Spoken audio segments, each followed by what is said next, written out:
Okay, welcome back, everybody. This is session number 28 of our Virlinia 2 campaign. And last time, the Zadash Town Council voted to deputize the Virlinian Vanguard as a new knife-busting task force, which has led our group all the way to the Dripping Quill Tavern in the village of Hazelward. So where we're going to pick up today, they've just been invited into this homey tavern by the bartender, Jess Queen. And as Jessica's kind of waving you in, you can see he's going straight to the bar where he is pouring you all a series of shots for stopping by the pub. And that's where we're going to pick up. So, Duck, this is your first time in this location. So inside this area, it's about a 60, 70 foot square area. You can see there's also a staircase that goes upstairs, and to the east, there's a doorway that leads into the kitchen part of the pub. The walls of this pub are covered in paintings of desks of different sizes. Like you see large, stately desks with fine wood, but also skinny schoolroom sized desks for single students. And all around the room are phrases written in like a calligraphy font of different languages. You see Common and Dwarvish and Elvish and Halfling and Gnomish and tons of different races. And all these messages that are written throughout the pub seem to be uplifting and inclusive. So the first message that you see when walking into the doorway says, "Be who you are." And you see lots of messages printed on the windows, around the windows and on the ceiling that say things like, "Love is love," "You are welcome here," "You are valid," and so forth. It feels like a very safe environment. So when you enter the pub, you do see a few people that maybe you recognize. Directly to your left at a table for four, there's currently one person sitting there. It's a kind of middle-aged woman with blonde hair. She's drinking from a tankard and eating beignets and getting powdered sugar all over her fingers and dress. Who else is in here? And you can see a couple directly in front of you. You see another table for four with a few older, kind of senior citizen looking people. A couple of them have longer pointy ears, indicating they're of elven heritage, and they look to be drinking the afternoon away. It's around like 3:00 in the afternoon. So Jess has entered, invited you in, and is going to the bar to pour you all some shots. Duck will walk in like, "Oh, I love a beautiful desk. This is a lovely shop, desks of many sizes and styles and colors. How lovely." Is there anything written on the walls in like Celestial? Yes, there are words written on the walls in Celestial. You see a couple of phrases that say things like, "Your gender is valid," "All are welcome here," a couple things like this. What about in Primordial? In Primordial, you see similar messages. Mm-hmm. Damn. Okay. Obviously someone speaks that here, so I can't get away with that. More familiar. This is where I first came in, I think, too. Can I go to the bar? Yeah. Of course. Ooh, treats. Oh, you just sat on me. Yeah. Well, can we just share a stool? I mean, they're like normal sized. Is it one slice of pie, please? Oh, I don't think we've met, Aisling's friend. I'm Jess Queen, and he raises his fist in the Hazelward salute. The pie is on me. Well, I guess the pie will be on you in a moment. And Jess grabs a few plates, like slides them all across the table, so one by one they all slide out and land directly in front of each of you. And he grabs a knife, tosses it in the air, and catches it in the hilt and slices. It looks like an apple rhubarb pie. Oh, that's a flourish and a fancy, my friend. Oh, that's how we do it here in very good flair. Yeah. Shots as well, and he kind of does a similar trick where from underneath the bar he pulls out a handful of small shot glasses, slides them all across the table so a single shot glass lands in front of each of you. He then grabs a bottle from underneath the table and pours shots of what looks to be some sort of amber yellow liquid with a bit of a honey scent coming off of it. Drink up, Vanguard, and Jeff nods at the party. Amber is the color of your energy. Milo continues humming the tune as he. Elena, I think, would take hers as well. I'm not sure. Does Elena drink? She does now. He does drink. Her horse was killed. She's actually become a raging alcoholic. You just hear her go, Chardonnay. Or was it Cabernet? Chardonnay. Wait, which one's alive? Which one's the one that's alive? Cabernet or Chardonnay? I think Cabernet died, right? Cabernet died. Chardonnay was the baby. Chardonnay was the baby. Okay. Yeah. Like the Cabernet. So, Jessica, I heard rumor that there was you all are hosting some sort of party tonight. What's that all about? Jess kind of does a flourish with his hair, flicks it around, leans his elbows on the table, and said, "Yeah, tonight, in a few hours, the girls are going to be arriving here soon. It's a drag show." Is there prize money?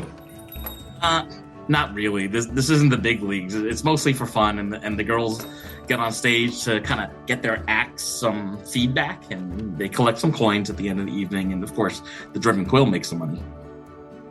Any special occasion?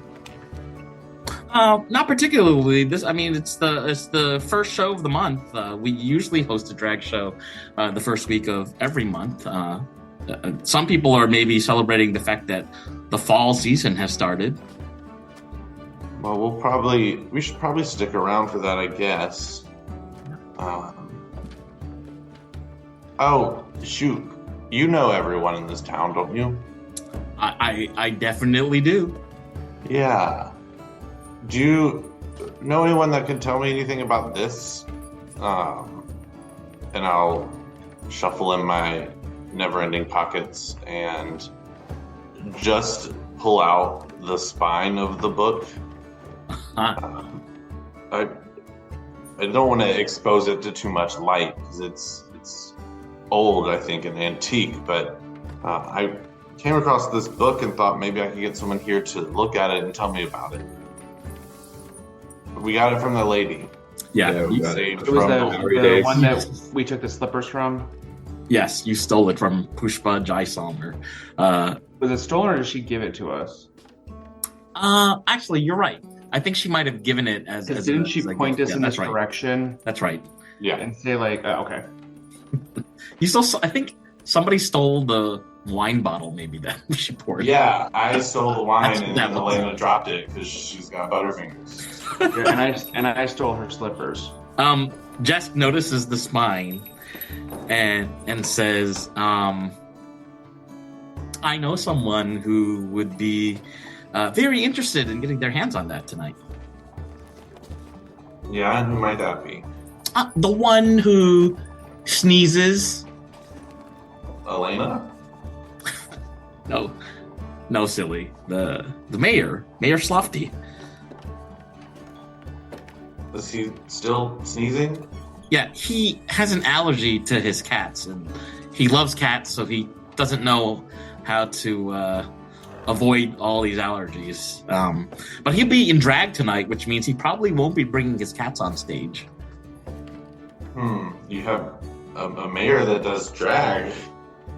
Where I'm from, it's just the governors that do drag. Yeah. Oh yeah, me too. Yep, same here in Stonissa. Yep. We're a friendly community here in Hazelward. Wherever you're from, it sounds not a place that I want to be. Nah, it's fine. Yeah. We have guns. Oh. Maybe I'll have to talk with the mayor then and see. I'm really just trying to find, people that are one of us, really. Jeff's face kind of shifts a little bit and says, "Oh, one of us." Puts his hand, his knuckle underneath his chin. "I think I know what you're getting at." Well, I would sure hope so, because I feel like you've been auditioning for a very long time. And they won't let a girl in, but they might let you in. How would I go about that? Well, I haven't exactly been alert enough to pay attention to everything that's going on because I staff the bar here every time we have a drag show. But I do know that if you pay close attention to what happens during the drag show, sometimes somebody from the audience or somebody on stage gets a special invitation. But I have not been successful at that, Aisling. And Jess pours himself a shot and drinks it. Are you distracted by something like the weenie babies that have drugs in them? Yeah. Ever since I heard the news, I felt even more distance between myself and my family. I don't know how to help themselves. You know what I mean? What do you think, Milo? How could he help his family with the drug problems? Oh, well, you know, they're either dead or they're heavily involved in the Kaif distribution, so going away for a long time at the very least, I would say. Yeah, just maybe set them on the straight and narrow. It's not too late to change. But, I mean, of course, we'll have to arrest them if they are involved in distributing Kaif. We are cops now, and I'll pull out the little paper. Okay. That's growth there, Milo. That's growth. Arrest and not murder. Well, in my defense, those guys on the road, they attacked me first, and, you know, I was trying to subdue him, and he stabbed me right in the belly, so I had to stab him right in the face. It's the next logical conclusion.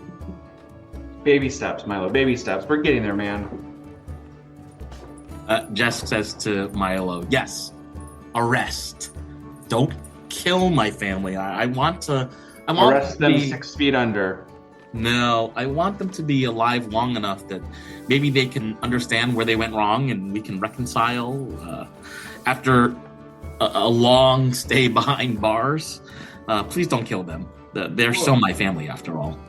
I don't set off with the goal of killing everyone. It just kind of naturally progresses into that way, you know.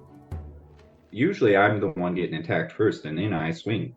If they don't attack me, then we'll probably be okay. Say, do you have any rooms available tonight? We traveled kind of far, so just want to beat the rush if it is going to be busy in here.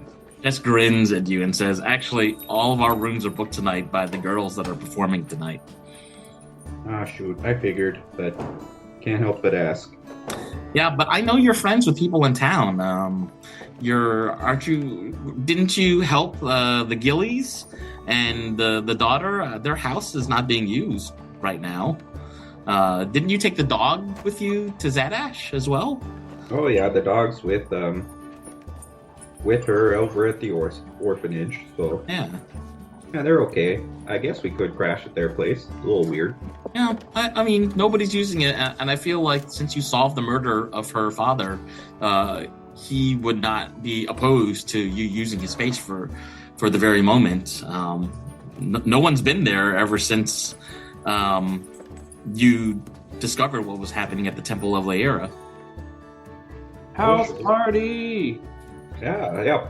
After party at our place, then, I suppose, right? Yeah, okay. Oh, is that an invitation? I like invitations, and even if you don't, if you, Milo, I think finished this shot. Just pours you and just you, Milo, another shot.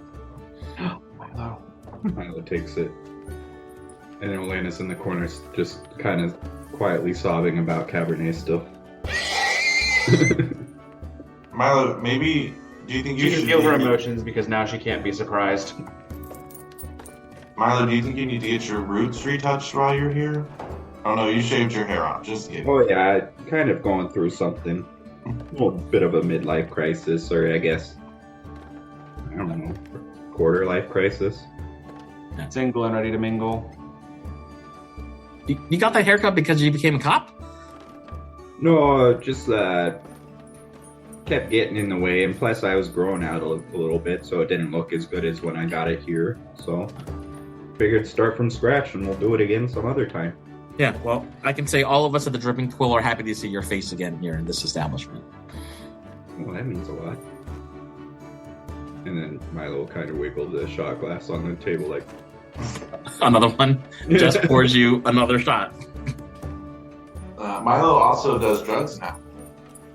Oh. Tell me. I hope you're not doing kife. No, it's just kind of more involuntary. They usually get thrown in my face. From who? Oh, of Aisling, of course. Aisling, babe. Why are you being so silly? You silly goose. Yeah. I only view drugs as helpful, not harmful. You know, I mean, Aisling's drugs usually, make me feel right as rain after, getting stabbed in the belly or something, so I'm not complaining. Our friend Milo is a connoisseur of the uppers. Woo! He doesn't do the downers. Anyway, back to this drag show and our friends that happen to be in it. Would you consider this an audition show?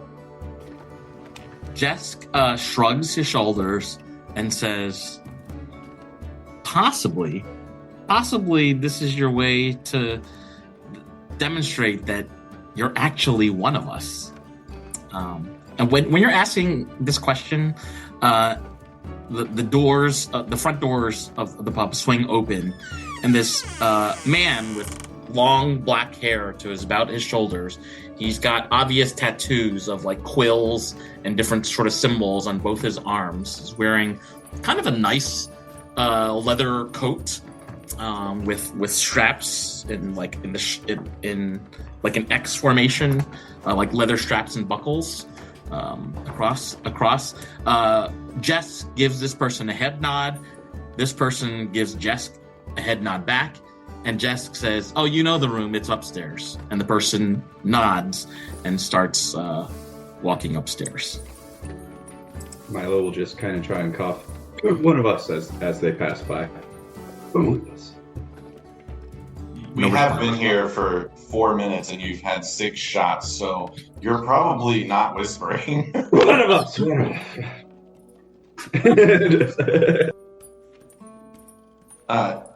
Just, and I'll say this loud enough, like obviously loud. Oh, you've opened up a male brothel. Jess says to you, Aisling, no, that's Saito. He's one of the girls tonight. One of the performers. Interesting. I don't know if he turns tricks upstairs, but he'll be hopefully turning heads with his looks tonight. It's gonna take a lot of makeup. Yeah, that's why he got here so early. The show's not for another few hours, and it makes sense that he would be the first to get here. So you're gonna add me to the list, yeah? Oh, would you like to perform tonight? Yeah. Remind me, what's your drag name again? It's Faye. Fellatio.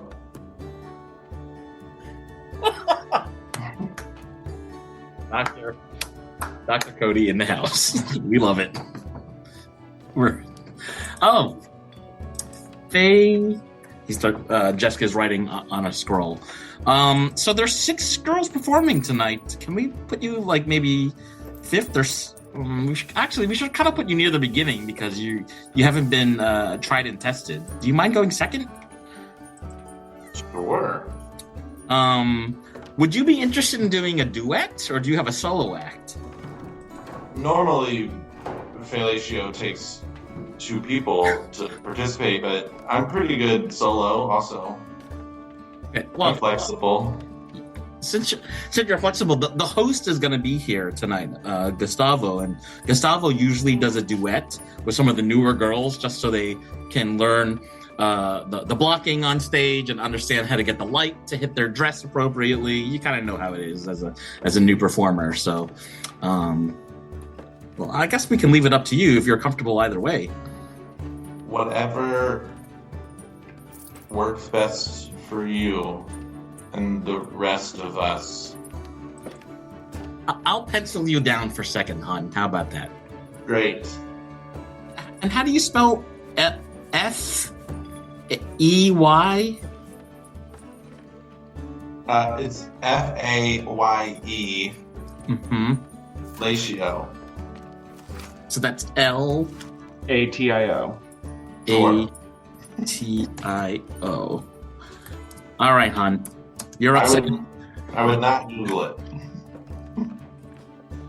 Oh, yeah. I'm not rich. I wouldn't know how to do that anyway. You're gonna go on after the warden, if you don't mind. After the warden? Yeah. You know the warden? He's from Zadash. He's a guard in one of the pubs over there. I know the warden. Yeah. You know what his drag name is? It's kind of hilarious. Let me guess as I look at my notes really quickly to see where the warden's name was, because I just saw it. Oh no. I bet the warden's name is something about cheating on his wife. Well, possibly. I think the warden takes a break from Zadash every now and again to, express himself. Let's say that. He's bought a lot of jewelry in the past. Yes, he has, and he looks great in it. I hope you have a nice costume tonight, Aisling, or Faye, I guess, and kind of chuckles and shakes his shoulder a little bit in your direction. I always have a costume prepared. It's at this moment that another two individuals enter.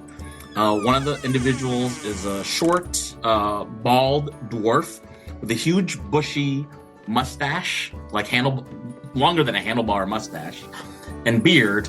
And another short, kind of looks like a gnome or a halfling with dirty blonde hair. Very, very skinny, thin fingers, and very tight clothing. They walk in, and it's clear that they know each other, and they're both kind of laughing and pointing at each other's outfits. When they come in, Jess calls out at them, "Girls, you know where it is, upstairs." And they both wave, and you can see they're carrying costumes in bags that they are carrying upstairs. So these two individuals also start walking towards the staircase. So that's 3 of them, plus the mayor. What's the mayor's name again? I forgot.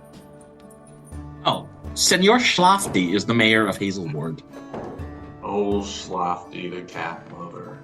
Old Schlafty the cat lover. He's coming up with all these crazy ideas. I'm sure he'll be glad to tell you as soon as he gets here.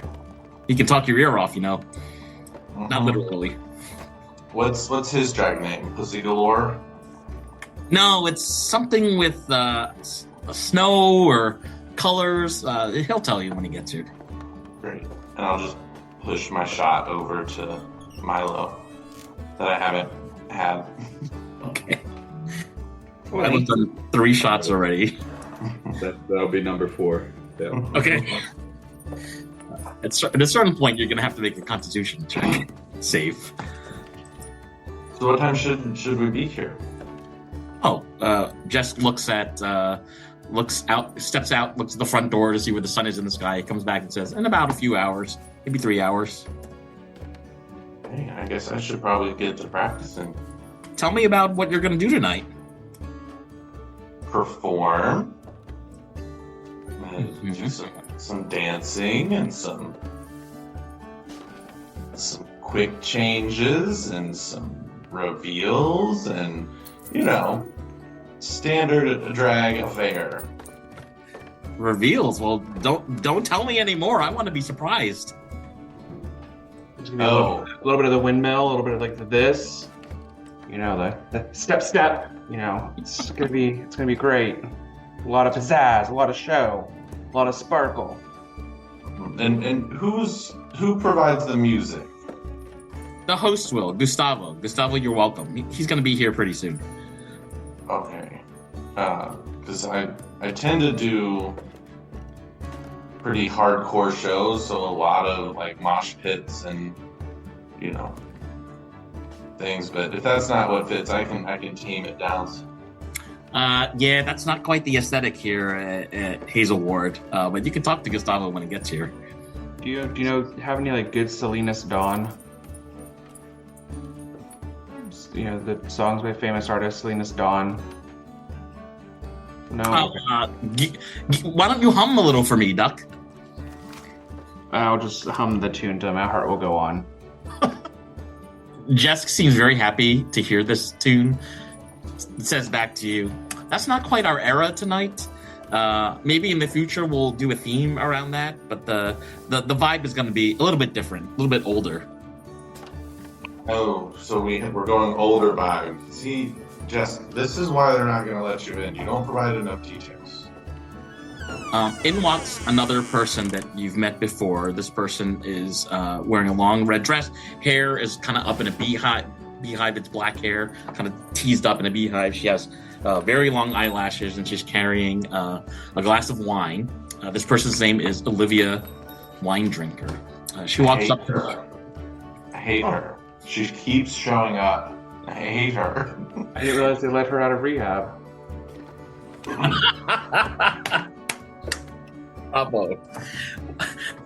Olivia walks to the party and has not met Duck before, so she introduces herself. She puts the martini glass on the table, bows, puts her fist up as a member of Hazelward, and says, "Hi, Olivia, wine drinker. She, her," and she puts her hand on her face. "What's your name, person with a lute?" When she bows, can I drink her martini? Yes, you can. You can jump over there and drink it. Why, hello, my friend. That was mine. I thought you were offering it to me, my friend. I'm so sorry. I thought this was gift time. No. Jin needs to breathe. And I'll hand her a piece of pie. And she starts snacking on the pie. She's like, I do get hungry after 4 glasses of wine. Jess smiles at her and says, "Olivia, changing room is upstairs. You know how to get there." And she kind of trips a little bit as she leaves the table while snacking on the apple pie and leaves what's left of what's in the glass on the bar. She makes her way upstairs. As she walks away, I'm going to cast Gust and blow her dress up, just to remind her that we have met before. And this is why I don't like her. You kind of do it as she's walking up the stairs, so she doesn't pay any mind because the dress would be moving as she's walking upstairs. A few moments later, an older man with a long white beard, kind of a crotchety-looking vest, strolls in with a bag in his hand. And some of the members of the party have met this person before. It's the mayor of Hazelward. And when he walks in, he walks over to the bar and says, "Choo! Hoo-hoo! Ooh! I put periwinkle down just 5 minutes ago, and I can't help but..." Oh, Vanguard! So glad you're here. What? You're here to see the show tonight? Yeah, we're here to see and perform. Oh, perform, all of you? Okay. What? You got a drag persona, or? It's just me. Oh. Looking forward to see your act. What are you gonna be doing tonight? Something, and I'll just look over at Jess and be like, I think older is the vibe. Older? What do you mean? I don't know. Jess, did you say we were only doing old songs tonight? Jess nods their head. So old. I'm being something old. All right. Like, what constitutes old here? Jess says, from another era, from another time. Oh, that time. Yeah. Oh, what about another world? You could say another world. There, a time that was very fond of teased up hair, lace gloves, and guitars. That kind of time period. I can bring my own song in, right? Because I have a good one. I just need to teach my lute player how to play it. Jess looks at the party, and which of you is the lute player? Well, probably the one with the loot. Duck looks around for the loot. It's Doc, right? All right. Well, do you all need time to get dressed? The two of you can go upstairs now before the rest of the girls get here. I think we'll go get settled in our Airbnb first, and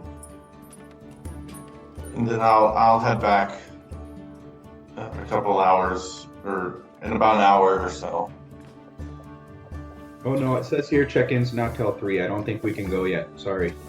Oh, I think the owners are dead, so I think it's fine. Oh, okay. Yeah. Yeah. George Gilly is not around anymore. No one is living in his house. Where's the best fabric shop in town? Oh, so there is a fabric shop in town. This party has been there before. It's just south of the main square, so you could go there to buy something if you wish. We should probably go get the final trappings for your outfit tonight, Faye. Probably. It's at this moment that two more individuals walk into the pub. One is this very tall, stocky, bald human man that the party recognizes as the warden, and a very short dwarf, also with a pair of red locks hanging from his ears, like made out of hair, and a long red beard. So they come in, they kind of look at you. Does the warden recognize Elena? The warden recognizes Elena and kind of gives Elena a chin up without saying anything. And Jess nods at them and says, "Oh, girls, it's upstairs. It's upstairs." And the warden says, "Oh, thanks. Got to do makeup." And the warden starts walking towards the stairs. His friend that he's walking in with says, "Yeah, I can't believe I got to go 5th or 6th tonight. It's just the running order keeps changing. But I'll adapt. And the dwarven character follows the warden upstairs. Elena's still kind of just finally pulling herself together from the Cabernet thing. And Milo's just sitting there, a little wobbly, but feeling good. The mayor walks over to Elena and says, "Hey, Miss Elena, we love the Vanguard and we love all that you've done for the city. Is there anything I can do for you?" No, comrade. I mean, you're all like a bunch of sweet potatoes that I could roast this evening. And by roast, I mean reward, often, adore, support, and trust. Roast. I don't understand. You'll get it later, Virlinian Fangirl. And he says, "And where's my hat, by the way? I lent it to you a couple of weeks ago. Where did you put it? I think I needed to get a new hat." I don't recall.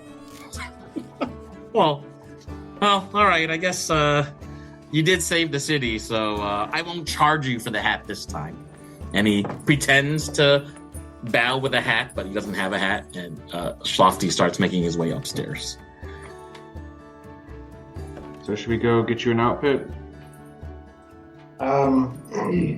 Yeah. Probably. I mean, I'm pretty, but I guess they want clothes also. Yeah, they want the glitz, the glam, the pizzazz. They want you to sparkle. They want you to shine.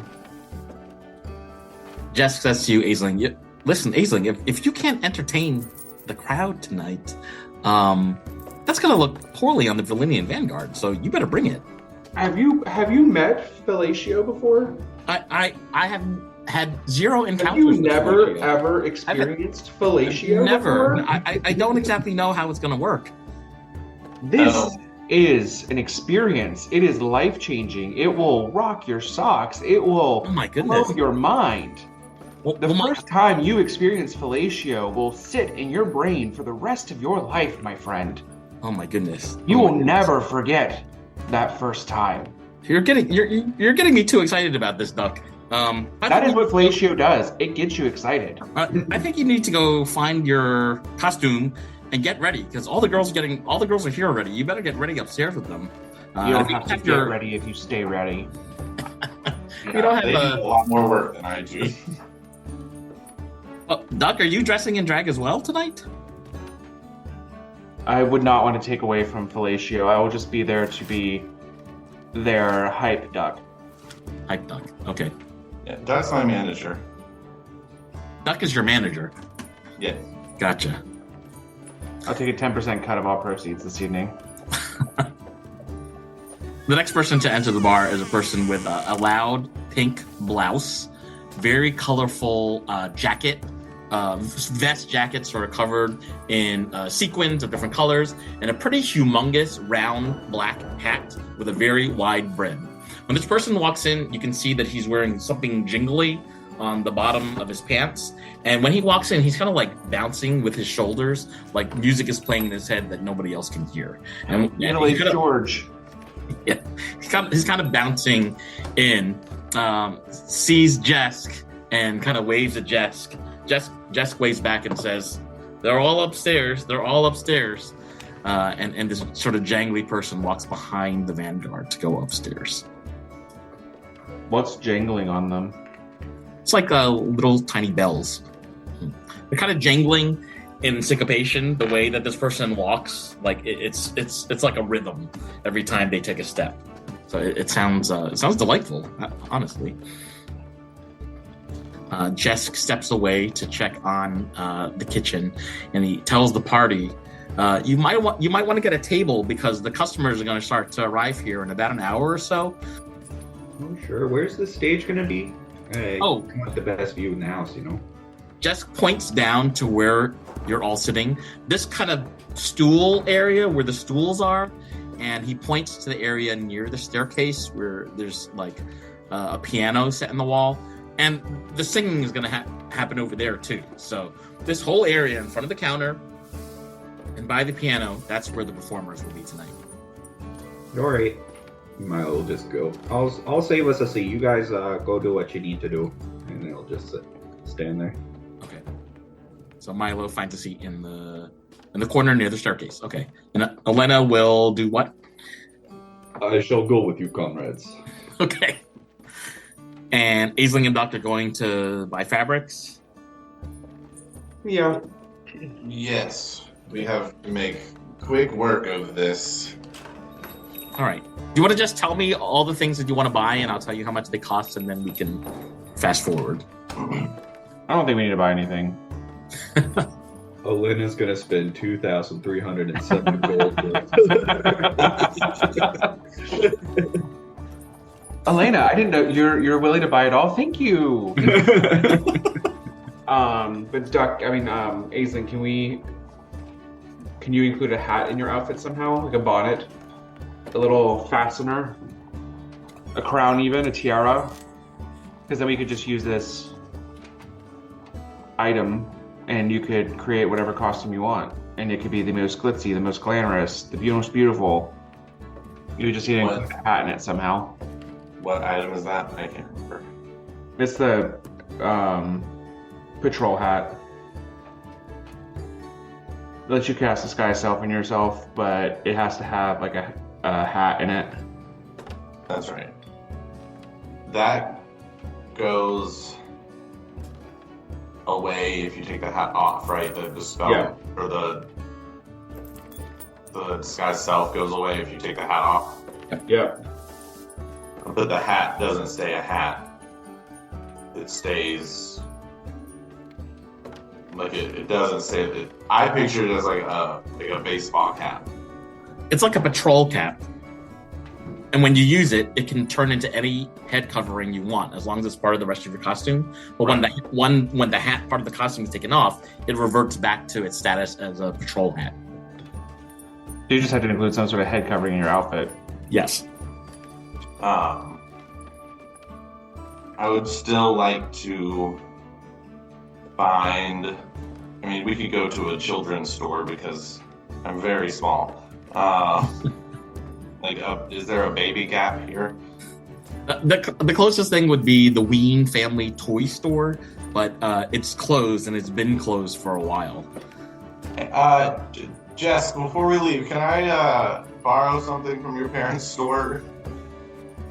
What do you mean, Hazelwig? Like some clothes. What do you need? Maybe I have it upstairs in my room. I just need a child's costume to fit me because I'm very small. What kind of costume? Let's do something like dark. Do you have like just a black witchy looking outfit? Something with pants or a dress or what style are you thinking?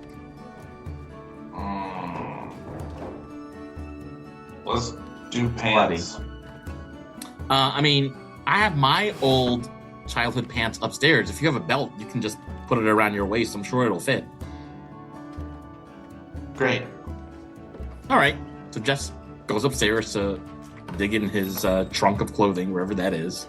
And as this happens, some more people start entering the pub and taking seats around the perimeter of the room. These look like people who are here to see the drag show tonight.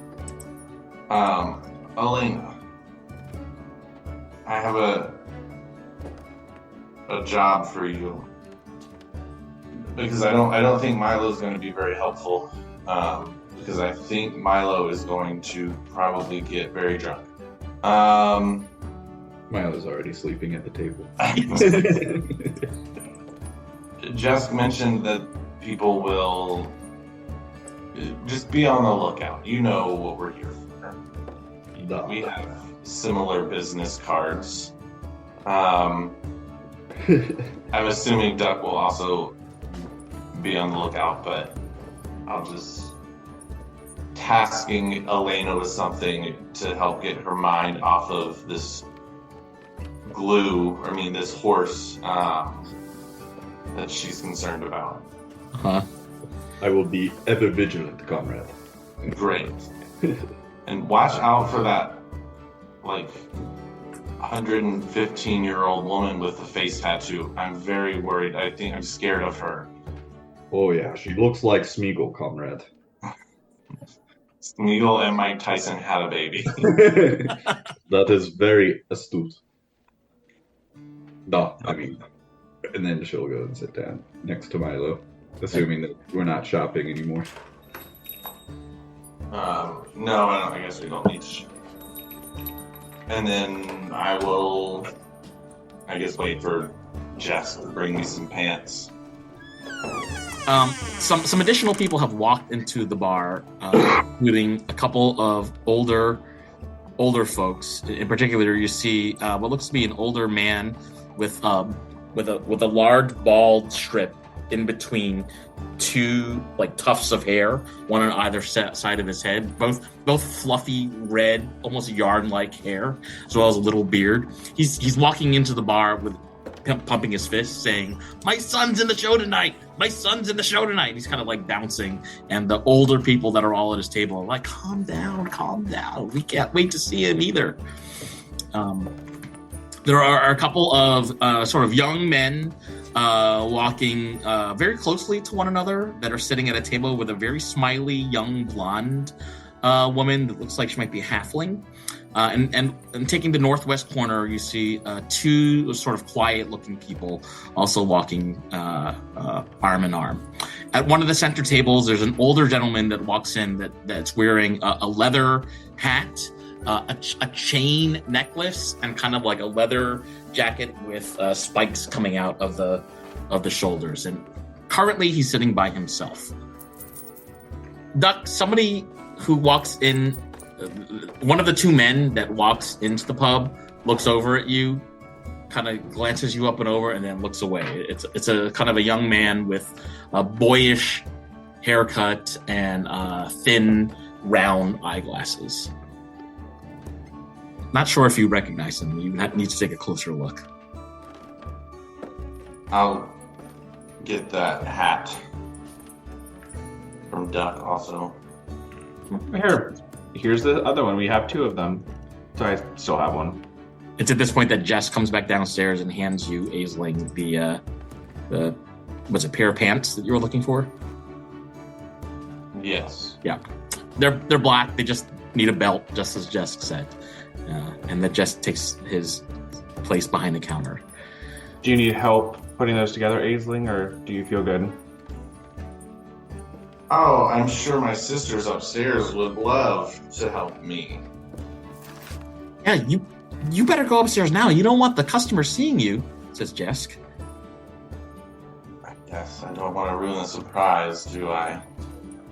Which room is it? The loud one?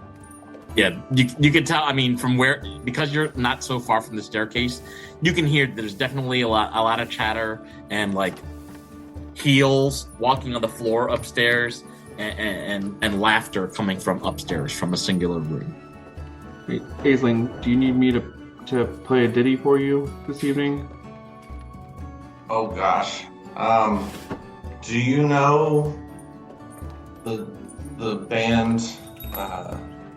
Shoot, what? Forget what they called themselves when they came into your world. Feywood Mac. Yes. They're extremely popular in Zadash. Feywood Mac. Yeah. Do you know their song? Mudslide. Rihannan. Sure. Yeah. Yes, of course. Do you want me to play my new set of flutes? No. Maybe for the encore. Okay. Yeah, I got you, my friend. And then, if you have other things that you want to play, I don't know the structure of this show. It's very loosey-goosey. I'm pretty adaptable. Jess can hear you saying this because you're right across the counter, and Jess says, "Oh, well, Gustavo's going to introduce all the girls, and then every girl is going to have an act. Usually, it's the kind of thing where the girl's going to be dancing or singing and walking through the crowd collecting money. They're here to collect tips, and that's how they get paid." Is this going to be anything like the joke off, where it was also just supposed to be performances, and then all of a sudden we were supposed to stab each other? Wow, no, we don't stab each other here at the Dripping Quill. Are you sure? Positive. Our drag shows end on a high note. It's a moment of love, a moment of togetherness, a moment of unity. I don't know what you're all doing down there in Zadash. I think there's too much kaif in the system. Have you been affected, Aisling? Have you been kaifing it up? No, I don't do the kaif. Yeah, I hope not. This is a kaif-free zone. Well, I mean, we'll see. I mean, you flushed out the temple. I'm fairly sure Hazelward is free of kaif. Have you heard any rumors of it to say otherwise? It's literally not. I have some in my bag. Can you dump those outside in the alley, please? No, they are evidence. Can I keep it here and drink it? Can I put it in my room upstairs or in the kitchen? So forward, no. It's protected and sealed. It cannot be tampered with. I know how to protect things. Oh, so you're not gonna be drinking it tonight before the performance? No, it's gross. I do other things before performances. Okay. Well, in that case, I guess it's okay, and I also guess it's okay because there is no sheriff anymore, so I wouldn't even know who to report it to, and some of you look like you're the sheriff now. I don't know. And if someone dies, you won't know what to do with that either. Yeah, the coroner was also murdered. Oh, Milo's over there, like, half inebriated. I'm the sheriff now. This is exactly why we need a drag show, is to lift up the spirits of all the folks that are coming here tonight to Hazelward. I feel like maybe you should also have a job fair. What is that? It's where you just have people, stand in circles and say, "Do you need a job? Here's a job." Oh, we should maybe do that here because we have jobs that are available. Yeah, and It's very jobs effective. that need to be filled. Yeah, like the coroner and the sheriff and the priest and the farrier and the blacksmith. Oh, we have a new blacksmith. It's Olivia Wine Drinker's sister. Hmm. Yeah, the wine drinkers. They're a crafty little bunch. Olivia, I wouldn't call her crafty. She always gives me a tip, so I appreciate her presence. Well, she's not invited to the after party. So, after party is just for one of us, and Jess points at himself. So forward. No, I meant one of us, and winks at Aislinn. One, just I will be there, so that is one. So I guess you're not coming. Oh well. Anyway, gotta get ready. All right. I also have the bonnet, right? Yes. Which might be interesting to wear under your cap. I got it figured out. I got layers upon layers. Elena and Milo, could you both make a perception check? Alright, +1 for Milo, +0 for Elena. Here we go. Milo. Then once I do that, once Aislinn goes upstairs, I will probably go over to the person that was looking at me. Okay. Milo rolled a 12. Elena rolled a 4. Okay, so Milo and Elena, none of you recognize any of the new people that have entered the pub, but you do notice the man that was sitting alone, the man that had the spiky leather jacket, now has 3 friends sitting at the table, and they all are wearing like black leather garments and chokers, and one of them has a unicorn tattoo on his arm that's definitely visible. The table directly to the west of where you're currently seated, Elena, also has a number of like pretty young looking people. They look like that might be workers or students, quite young. And then another few folks from the city of Hazelward have sat down in the southwestmost table with Beth, which is the woman that was eating beignets earlier. And it looks like everybody who has entered is in a really good mood. People seem like they're hugging each other and just happy to be in the pub. I want to take some pie over with me. Now, because I at this point, I just feel like it's free for all because Jux has let us have whatever we want. So I just take the plate of pie with me, like the entire pie. Yeah, the young man with brown hair and spectacles looks over at you and says, "Oh," he's kind of, his face is turning a little red, and he's using his hand to like wipe away some sweat from his brow. And he says, "Oh, it's Doc." Do I know you, friend? Yeah, I don't recognize you. Professor Perdemos is also my advisor. Oh, wonderful. So you're an anthropology major as well? Yeah, anthropology/economy. Oh, that Professor Perdemos is just so involved with everything. Yes, he really is. You're friends with the Virlinian Vanguard now?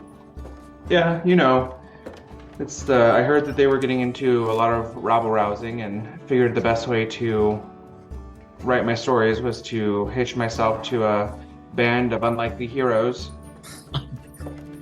And, get this cool badge. Oh. Shake a badge a little bit. Yeah. Oh, that's a very cool badge. You're like official. You're going to get your degree and everything. Yep, and I'm a vice deputy now. It's pretty legit. Oh, for Zadash, you look super official, Duck. Thank you. It's not as shiny as I'd like it to be, but I figure I could probably polish it a little bit later. But that's enough about me, my friend. What was your name again? Manuel Dadcliffe. Remember, we sat in orientation together. We took research methods together, I think. That was so 5 semesters ago. Yeah, I know. So, I ran into your friends fairly recently while I was conducting my research, and my research is not going well. Oh, I'm sorry to hear that. Yeah, it's going terrible, and I'm very embarrassed. I always ask consent of everybody that I work with to help me answer my research question. I'm studying the market rate for bed tickling, and I ran into Lady Dare Bavoli in the Arts District. I paid her a bunch of money to tickle me, and your friends came and saw what was going on, and I think they were confused. And I've been confused. I have not been able to collect a lot of data for my project. Because people won't tickle you now? Yeah, the economy is also tanking in Zadash. Oh, the tickle economy. Yeah, too many people spending money on Kaif. It's not as much fun as it used to be. It's getting more serious. So that's why I decided to take a day trip out here and watch the show. Of course. And, I wouldn't tickle the drag queens, though. They tend to not like that. But they may tickle you. No, I'm open to it. I'm very open to it. And Manuel is kind of grinning ear to ear when you say that, Duck. Would you like me to put in a good word for you? Yes. Yes. All right. Yes. Here, you take this pie. And I'm going to tell them that they are going to tickle the pie. Amazing. I will bless this pie, and I will bless you and your friends as well. Vanguardium Leviosa. And he waves his hand in the air, and nothing happens. Oh, friend, you are just so pleasant to be around. We're gonna get you taken care of today. All right, and put it in a good word for me. If Zadash needs another police officer, and I can't finish my dissertation, maybe they can hire good old Manuel. I heard Hazelwood is actually going to be putting on a job fair very, very soon. Oh, and they have many positions open, including town priest. And you seem like the priestly type. Never fancied myself a man of the cloth. Do you, man of the cloth, man of the tickle. Yeah. You know what god? What god or goddess or deity is in need of service? The right one. Yeah. Just like Professor Bordemos would say, I have to figure it out on my own, don't I? Yes, exactly. That is exactly correct. Well, I will look into this job fair, Duck. Thank you so much. You were always Professor Bordemos' favorite. Oh, it's someone has to do it. I'm happy to be that person. I'm happy to help you as well. Good to see you tonight. I didn't know we were gonna run into each other, but it really is good to see you, Doc. Good luck with your degree as well. Thank you. And I'll saunter away. Okay. Milo just kind of saunters to the middle of the bar. He's like, walks by the guy with the hat. He's like, "Hey, cool hat, man." And then he just is does his little, what's it called, divine sense to see if there's any undead celestial fiends within 60 feet. None of the above, Milo. And he just gives everyone a thumbs up and goes back to his seat. They all give you a thumbs up as well and say, hey, cowboy, good to see you. Cool hat. And then he'll just sit back down. Okay.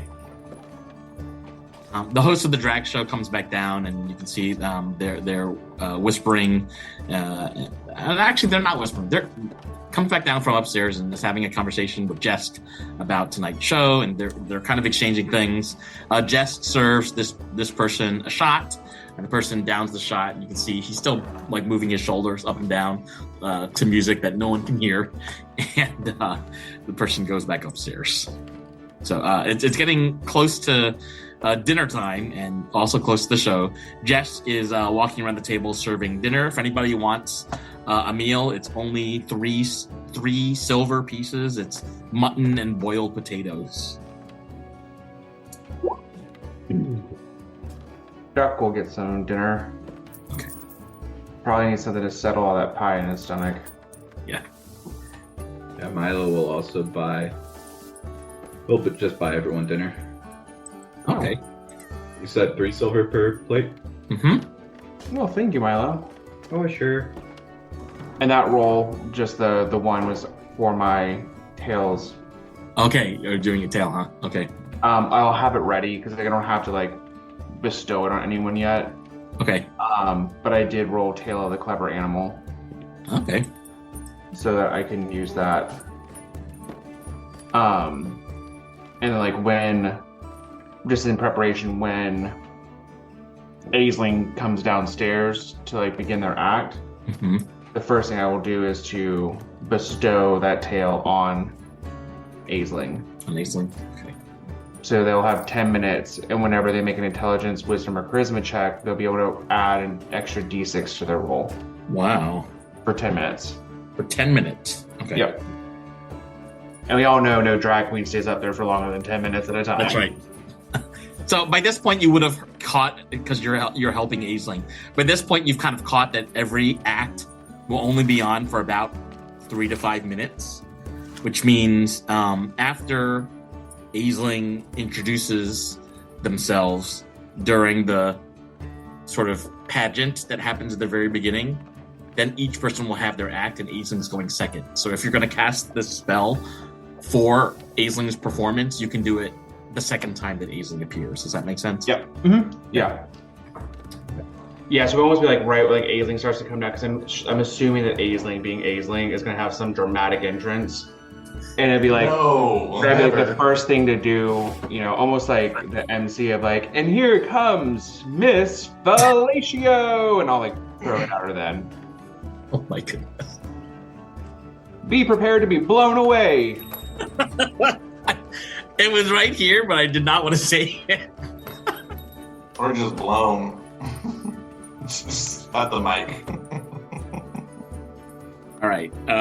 Assuming Aisling's like performance is gonna be a gust of wind here and a gust of wind here. I blow you and I blow you and I blow you. Crosses out plan. Okay. What's the vibe? What is there? Chatter? Is there? Yeah. So there's lots of open chatter, Aisling. That's great. This is a great segue. So Aisling, you're in this room that is littered with drag queen makeup and dresses all over the place. They're on the furniture. Some of it is hanging. Some of it is hanging on the rod over the window shade. There's makeup bottles and little vials and powders and little brushes everywhere. It's kind of a mess. So all seven of you, because you're part of the group, all seven of you are cramped in this room and all trying to like use the mirror at the same time. What the girls are talking about is trying to put on the best performance tonight so they get noticed. The mayor says, well, you know, if one of us can stun the crowd with our stunts, maybe we can be one of us. And everybody else in the room kind of laughs. Yeah, one of us. I'm gonna just kind of stay in the back and not crowd in or anything. And I'm literally just putting on black pants,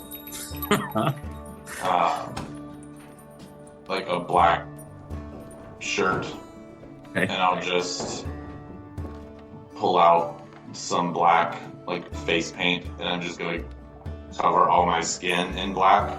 Okay. So I'm just like solid black, like shadow, like a stagehand at a show. Okay, I gotcha. So face too, or what are you doing? Face, body, hands, like. Yeah. So basically, I just am completely all in black. Okay. I will sneak into a corner. No, I'll do that before. Okay. Oh no, I don't have to do that now because this hat does the other stuff. Okay, yeah, that's all I'm doing. And I'm just kind of listening. I'll sidle up to the mayor and like, oh, okay, just stop. Look at me, and like Yes. even up the eyebrows, and I'll touch up the lashes and like adjust the wig and be like, okay, you know. No.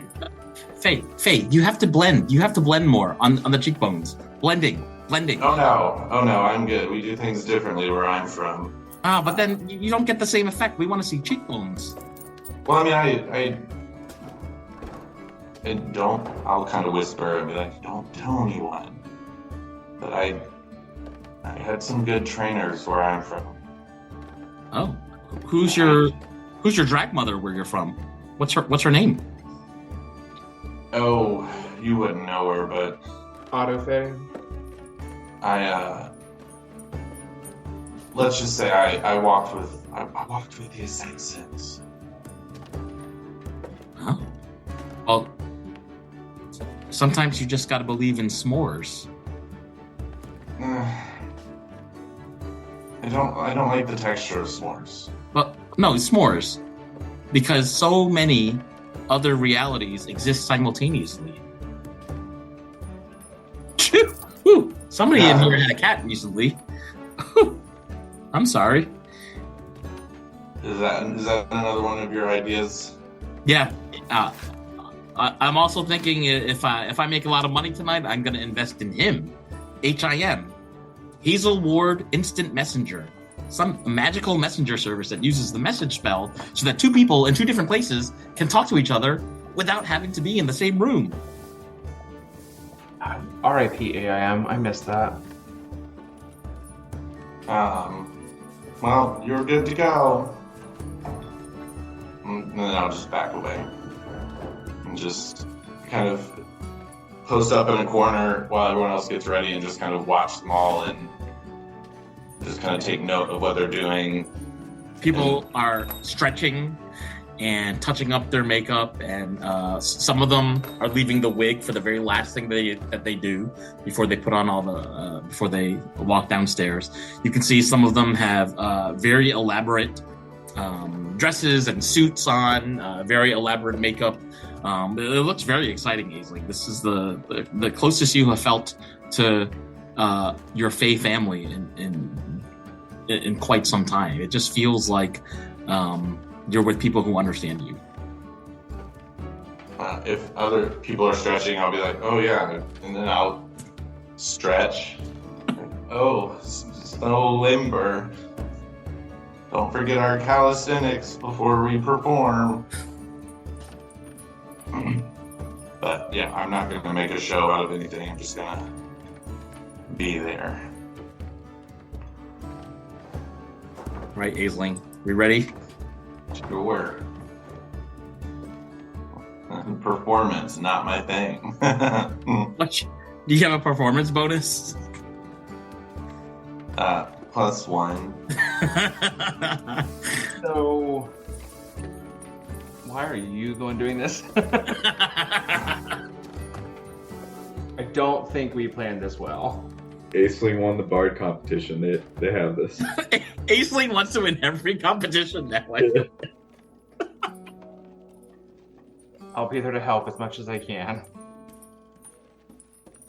Don't forget, for your charisma checks, you'll get a d6 for every roll you make. Oh, am I able to send a message up to Aisling? Yes. All the message will say is, there's a boy with pie. He needs a good tickle. Get the other queens on board. Which really means nothing, because was Will part of the group when we came across this person, or was he just not here for that particular? Will was not yet part of the group, so okay, that makes me feel bad. Then that came up. I'm like, I know I asked Craig, what am I forgetting? What is that supposed to mean? I've been going through my notes and I don't know, if I'm looking out for the tickle man. I don't know. We also know nothing about tickling because we assumed it was a child abduction case. It seemed a little more forced than what he made it out to be. That did not seem like research. That seemed like, a child is trapped in a sex dungeon with a scientific disease. Crazy. Okay, I'll send a message back with, give me a decently long intro. So, Duck, are you also going to be upstairs and then walking down with Aisling, or are you already in the crowd when Aisling comes I'm already in the crowd, down here. Okay. Yeah. And so But you're I also know that Aisling's going second. So I'm assuming that like once the first one finishes, like I'll just go into like presenter mode. Gotcha. And if there is an MC, I will just talk right over them. So yeah, the host will be the MC, so you can see the host is standing right in front of you, wearing this very loud pink blouse and a very colorful sort of studded jacket with different symbols and things on it, and a huge hat with a very large circular brim. And there's Jesk is sort of walking around the entire floor, serving everybody shots. You can now, Milo and Elena would have seen this, but on the walls are now signs that say shots 2 for 1. So that it's very inexpensive to drink this evening. And pretty much everybody is drinking. Some people are drinking multiple shots. Elena, Milo, Duck, could you all make a perception check as well before we get started? Milo's. This is a natural 20. Natural 20. Okay. And then Elena's is a 2. 2. I got a 5. Okay. So Elena is like still drowning her sorrows a little bit because of her lost horse. Duck misses this, but Milo can see the table with 4 older people that's about 40 feet away from you going west. A couple of people have weenie babies around their waist. One of them has a flamingo, and one of them has a yellow duck. And you think that you have seen, you rolled so high, you think that you have seen them taking small vials of kife out and trying to hide the fact that they're sipping a little bit of kife. And you said Jessica's coming around? Jessica's, walking to all the tables and pouring everybody shots. I'll just flag down Jess. Yeah, Milo, Vanguard. You're like, hey, Jessica, I don't mean to be a tattletale or anything like that, but... Oh, you do, but tell me. Well, you know me, I do mean to be a tattletale. Well, I'm pretty sure those people over there, they're doing kife, and you said this is a kife-free zone. So Okay. I can go talk to them for you, but just being upfront and honest with you, I don't do too well with this stuff, so I'm not trying to ruin the night or anything. So Jess looks at Duck and Elena as well and says, well, we don't have any police officers here tonight or guards. I don't know if you could help me with this one? Say something to them? Yes, I've got this. Virlinia will just go as muscle behind Duck. Okay. Say All right. Thank you, Vanguard. You always come in clutch. I gotta go serve the patrons. And Jessica continues to make his rounds as the host starts getting some music going. I'll go over and be like, excuse me, good friends, good patrons, good purveyors of good female impersonation. How are you doing this evening? We're getting our life tonight, baby, says the woman with face tattoo and white hair. Yes, baby, get your life, baby. Yes. But I, never want to step in the way of anyone enjoying their life, getting their life, or being a baby. But I do notice that you are over here partaking in, unfortunately, a currently forbidden substance. Now, I would never want to tell you what to do with your life, but I have noticed that you're partaking of something from your weenie babies, and, this is a high-free establishment, and so we're going to have to ask that you maintain composure, keep that away, because we would hate to have to kick you out. Like, you've been planning for this, you've been preparing for this, my friend. You want to be here, you want to be chill, you want to be cool, yes. You want to be friends, but I also have my other friend over there. He is the law, and I'll just kind of point over at Milo, who's like angry looking. And I was just looking at his badge and like, I just really would hate to have to point this out to him, and then things have to get a little ruckus-tuckus, and then you don't get to experience this wonderful show. So do me a favor, baby, and just keep it in your baby. Could you make a persuasion check with advantage, Duck? Because Elena is helping you by standing, looking menacing, and Milo is also being menacing from a distance. Well, then it just says, "Da, baby." All right, hold on one second. I just want to make sure I'm getting. During this conversation, you can tell that this older lady, as well as the lady with the longer nose sitting across from her, are both putting their vials back inside their weenie babies, and they're kind of looking at each other, figuring out what to do now that you've come over to admonish them. Oh, expertise is double proficiency, not double the modifier, so that's why it's 10. Okay. Never mind. Oh, yeah, expertise. Oh, God, thank God. That was a 1 and a 9, so 19. 19. 19 is enough. Both ladies nod and say, yes, we're so sorry. We're here to get our life. We're here to have fun. We're here to celebrate my friend's son who's in the show tonight. And they pointed their friend with a big bald patch down the center of his head. We won't do any more. We won't do any more tonight. We'll put it away. I'm so appreciative, my friend. Like, you don't understand how happy I am right now. But at the same time, like, you know, after the show, like, where did you get it from? Because I could honestly use a little nip, if you know what I mean. Make another persuasion check, Duck. This one is a flat one. Can Olena help if she like kind of scratches her neck like an addict? 22. I'm gonna say no because it sounded like Duck was trying to do this a little more surreptitiously. With a 22, I just a straight roll, and I got a 22. Okay, 22. However, this older lady with the face tattoo is gonna lean in and say, Jesk has no idea how bad his family are in deep with the Kaif Syndicate. Let's just say if you want some Kaif, you should shop around for some toys. But not right now. Not right now. The toys won't be made until after the show is over tonight. And she winks at you, Duck. If you want to, you can make an insight check. Unless you, as Will, kind of understand what's going on here. Oh, it Will totally does, but I'll make an insight check just in case. Okay. An 8. Yeah, so, I mean, if you take what this woman is saying at face value, she's telling you where she's getting the Kaif and that you'll have to wait until after the show is over. Yeah. And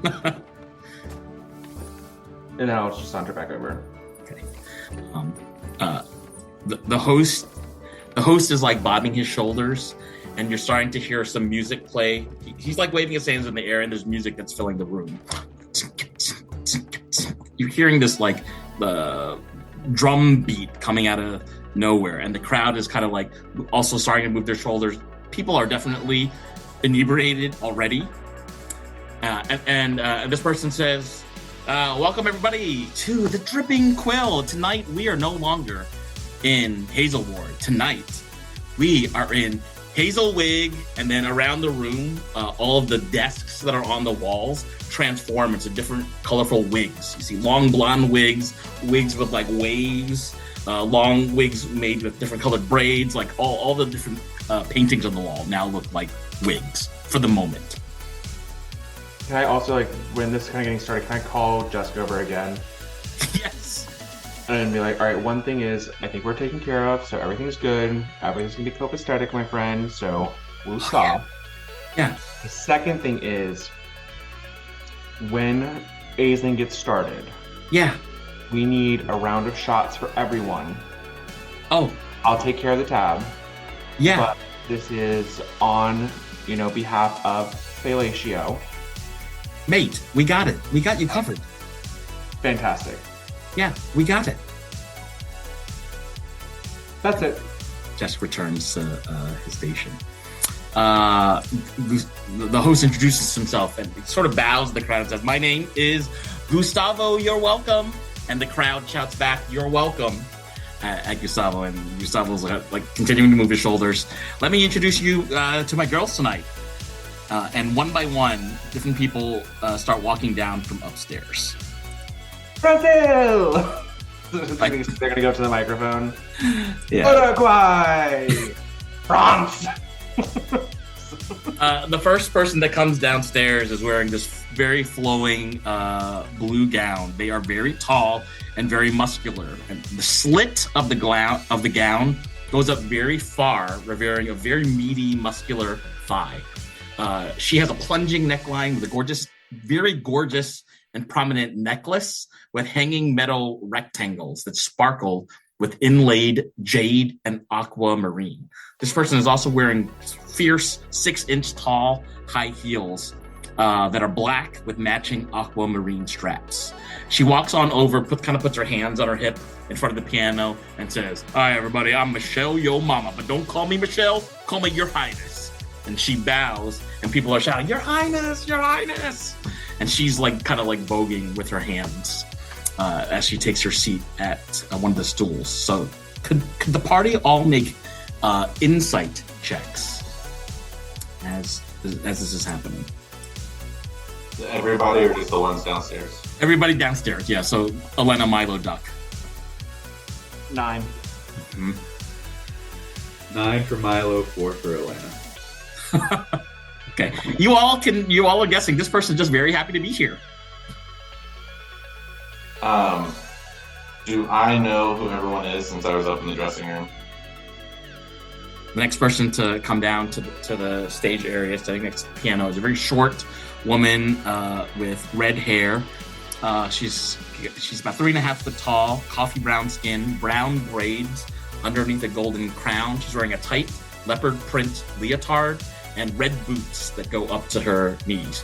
She kicks up one leg very high and then drops to the ground in a split, and then uses her other leg to kind of catapult her whole body back up into the air. And then she jumps with both arms out extended and both legs extended, and then lands in another split. And she says to everyone, 2 splits are better than 1. And she bows, and after she bows, the host says, "Everyone give a hand to Phoebe Stunton! Phoebe! And the crowd is shouting for Phoebe's name. So could Elena, Milo, and Duck also make another insight check? 16. 14 for Milo, 11 for Elena. Duck, I'm going to type this to you in the chat. Okay? I'll just lean over to Elena and Milo and be like, "Oh, gosh, can you definitely tell that one's from Raxi." Oh, how? What? Can't you? It's like the little lilt, you can hear it. It's the way that they pronounce their R's. Okay. Gustavo is bobbing his shoulders, and he says to the crowd, "Everybody, put your hands together for Morgana the Handmaiden." So after Gustavo introduces Morgana, this person who's very short, about 3'2", wearing a cowboy hat, lacy white gloves, boots with a lace trim at the very top. She's voguing with her hands and carries a gorgeous lute on her back. And when she walks in, she kind of gives one of those Dolly Parton style thumbs up, cowgirl thumbs up to everybody. And she says, "Y'all are looking so good tonight. You're a bunch of dilfs. And by dilfs, I mean do-gooders I'd like to be friends with." And she kind of gives a country style curtsy and takes her and trots to her seat on one of the stools. And I'd be yeah. Dillabiv. I think she can't spell. Okay. Elena, Milo, and Duck all make another insight check. 9 for Milo, natural 20 for Elena. Okay. 11 for Duck. 11 for Duck. I'm going to type this to Elena in the chat. Yeah. Definitely Senor Schlafty there. Whoops, Elena said that. Oh, Elena, I didn't know you were practicing your Milo impression. It was really good. I don't know what got over me. That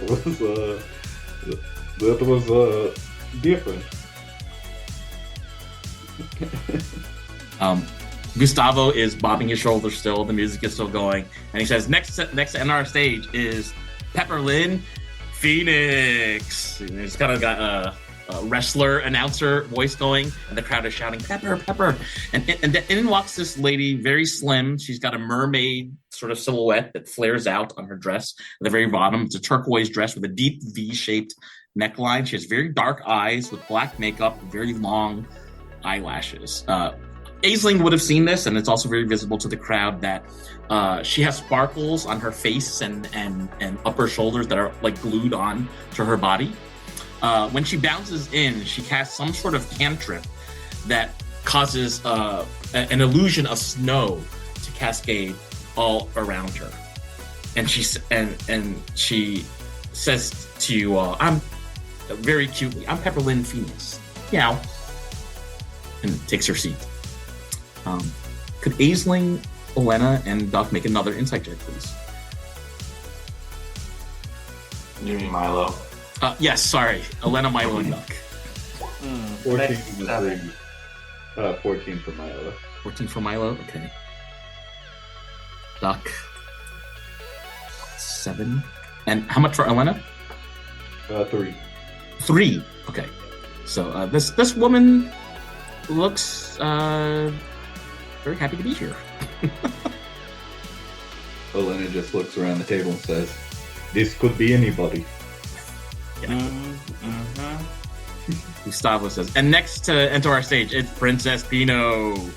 And out walks what looks like a very old lady wearing a red suit with shoulder pads and a big lapel, a lot of eyeshadow, a lot of lipstick, and she's carrying a martini glass in her hand. And she is definitely inebriated and probably should not be on stage at this juncture. But when she walks out, she's kind of slurring her words as she's swirling the liquid that's in her martini glass. And she's kind of looking around the room, and she says, Hi, everybody. I just love drag, and I don't know what I'm doing. Yeah. And she stumbles to her seat next to Pepperlyn. So, Elena, Milo, and Duck, could you all make an insight check, please? Oh, natural 1. We all know it's right now. Yeah, Olivia's pretty freaking hammered, eh? 13. But her old age makeup is phenomenal. Oh, yeah, she looks like Lucille Blue. 13. 13, okay. Next, and Gustavo is kind of gripping his shoulders, and he's like, everybody, we have a baby queen joining us tonight, hailing from, I don't know where, it's Fellatio. And the crowd doesn't know who this is, so there's like gentle applause. Milo trying to start a chant. Like as soon as they call like Fellatio's name, like I would use prestidigitation and just like there's like the cacophony of like people like muttering out like, see Fellatio, she's so beautiful, she's so great, she's so amazing. He's like, do you want to say anything? I'm coming out in just the black. And I just look out and I say, bodies are 70% water and I'm thirsty. And take your seat. All right. Gustavo is then gonna call out, and our last girl here to entertain you tonight is Regina Good. And this very short woman bounces out with this kind of like severe blonde haircut. Let's bring her out. Oh, she's got the Karen. Yeah, kind of like a Karen, you could say. She's wearing a red hooded cape and a floor-length dress. When she comes out, she rubs her hands together and casts a beam of light above her head that causes a gentle glow to surround her gently. While the light has everyone's attention, her once empty palms are now spilling copper coins onto the floor in front of her. And people can hear like the clink of coins. She does this about 10 feet away from Duck. And the crowd is saying, Regina. And Regina stands next to Aisling. Elena, Milo, Duck, if you'd like to make an insight check, you can go ahead and do so. A 3. 3. 18 for Milo, 11 for Elena. 18 for Milo. Okay, Milo, I'm gonna type this to you in the chat. This is Milo's favorite by far. This person's obviously pretty small. Is that Aisling? Gustavo is like bouncing his shoulders. He's like, all right, make sure to tip our girls, tip Jess Queen. We're gonna have a good time tonight, everybody. Our first girl who's gonna sing for you all is Michelle Yo Mama. And then Gustavo takes a step back as Michelle takes center stage and starts clearing her voice to be able to perform for everybody. It's at this moment that you see Gustavo has cast some sort of spell with his hands, where now you're all hearing these sort of like 80s glam rock guitars kind of filling the air, like it's really like the vibe of like a roller skating rink from the 1980s. Like this is party style music. The queen steps out in the middle stage and she's like jamming to herself in her head. You can tell the way that she's stomping on the ground. She's now carrying, you can see, a purse where she's asking people to put money in her purse. And people at the tables that are next to you are depositing mostly silvers and coppers into her purse as she sort of sachets very casually across the floor. Again, this person is the tallest out of all the queens that you're seeing tonight, and also very, very muscular. Elena is wondering if she might have seen this person before. So as this person starts to perform, Elena, Milo, Duck, if you'd like to make another insight check, you can. Elena did a 13. 13? Okay. 8. 2 8s. 2 8s. Low and Duck. Aisling, could you also make an insight check? This one at advantage? 16. 16. Okay. So there's this like 80s guitar music kind of cascading around the room, and this person is starting to flirt a little bit with her body in front of Aisling, and kind of like getting the crowd to pour money in her purse, and she's singing to the audience. Not a dime, I can't pay my rent. I can barely make it through the week. Saturday night, I'd like to meet my man, but right now I can't make ends meet. I'm always working, slaving every day. Gotta get a break from that same old. I need a chance just to get away. If you could hear me think, this is what I'd say. At this point, she's getting tons of money from the men all dressed in leather in the center of the room, and the old ladies that were doing kaif, and the friends who were not doing kaif are pouring like coins into her pockets. Aisling, I'm going to take this to the chat. So Michelle kind of wraps up the performance. People are shouting at her. People are cheering. It's generally polite applause, and she returns to her seat. Jessica's also pouring more drinks to everyone. Milo's just keeping an eye on everyone else while this is all going on, and then keeping an eye towards the door to make sure no one's going to come in. Okay, could you make a perception check, Milo? Pretty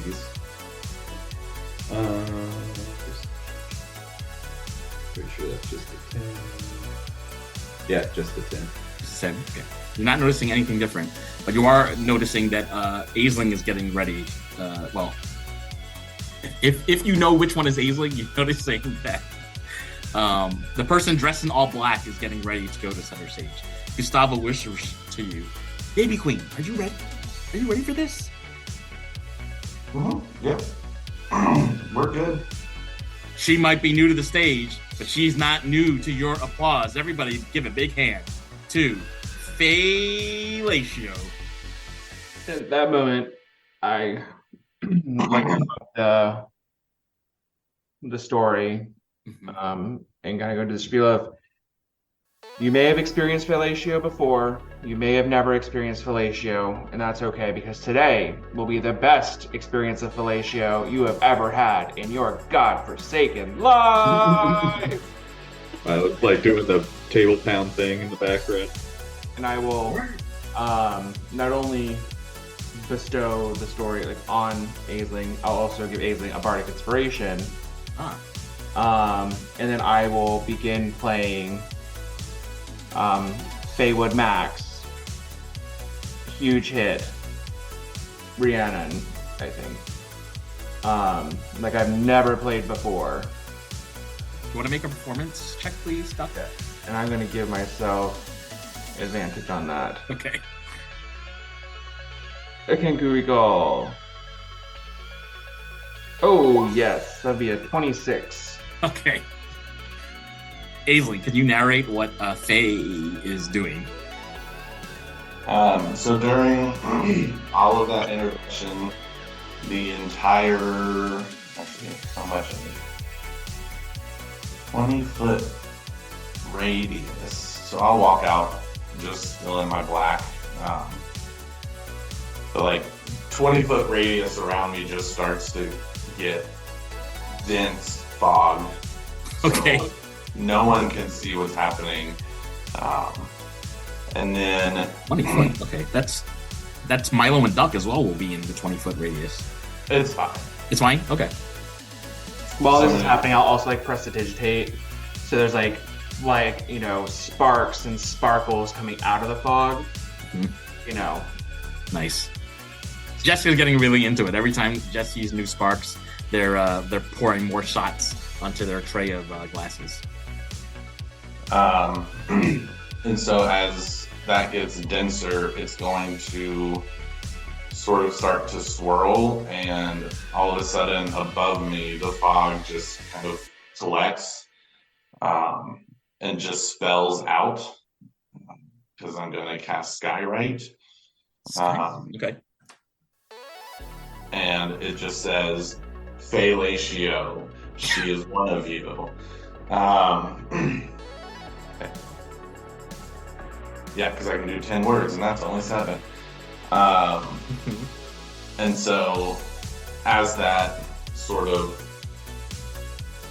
dissipates up above me and spells that out, I'm no longer in black. I am in black, but I've got just covered in like feathers.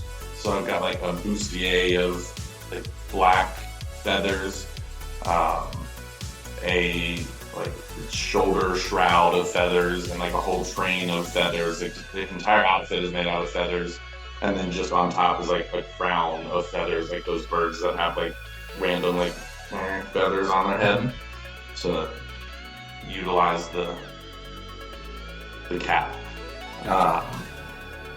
And I'm going to, and this will make the words go away also, because all druid spells are concentration, because why not?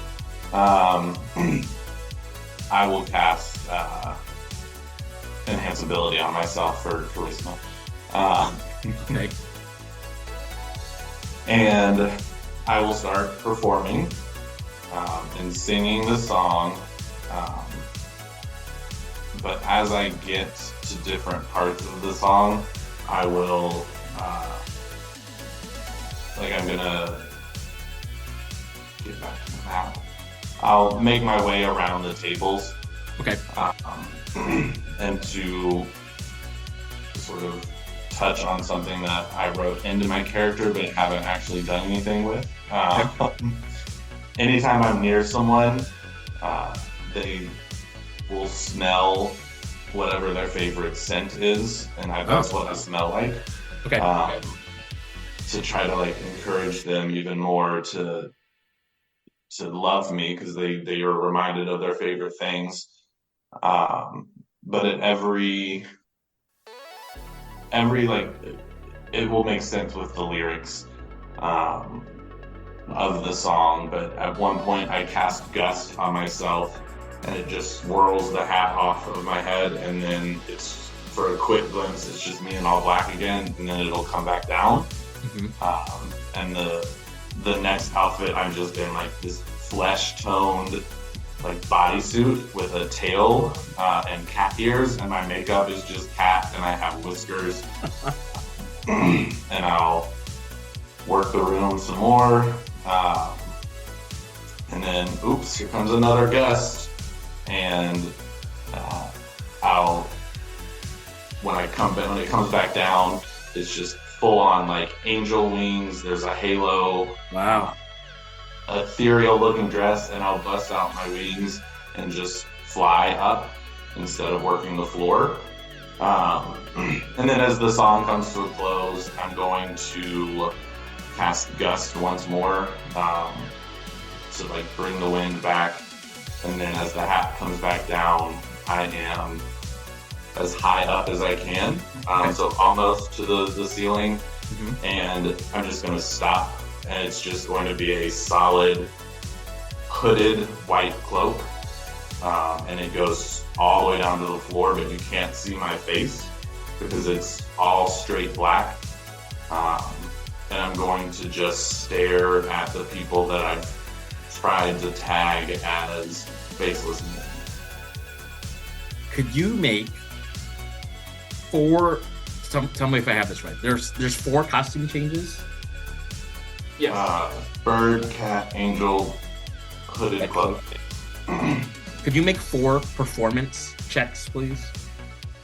So you have advantage from your thing, and then the d6 on all of them, and then an extra d6 when you want it. Bird is 15 plus 6, 21. 21. So the bird was a 21. Okay. Oh shit. The cat was a natural 20 plus a 1, so a 22. The angel 20 plus 4, a 24. And then I'll use the bardic on this last one, just because that's the one I want to make the most impact. Just an 18. Okay. Oh, that you rolled 2d6 and got 4? Okay. Yeah. 2d6. I see it. Okay. Because your bardic is a d6, right? Yeah. Okay. Yep, that's it. Okay. The crowd is enjoying this performance very much in response to the different costume changes and music and clear voice and melody coming from Faye. The crowd is throwing dozens and dozens of silver and copper coins in your direction. The crowd's kind of cheers swell towards the middle of your performance as you morph into the angel costume. And with the very last costume, you've managed to capture the attention of Morgana the Handmaiden, who waits for you, because you're currently ascended in the air, right, with the white cloak coming down. Yeah.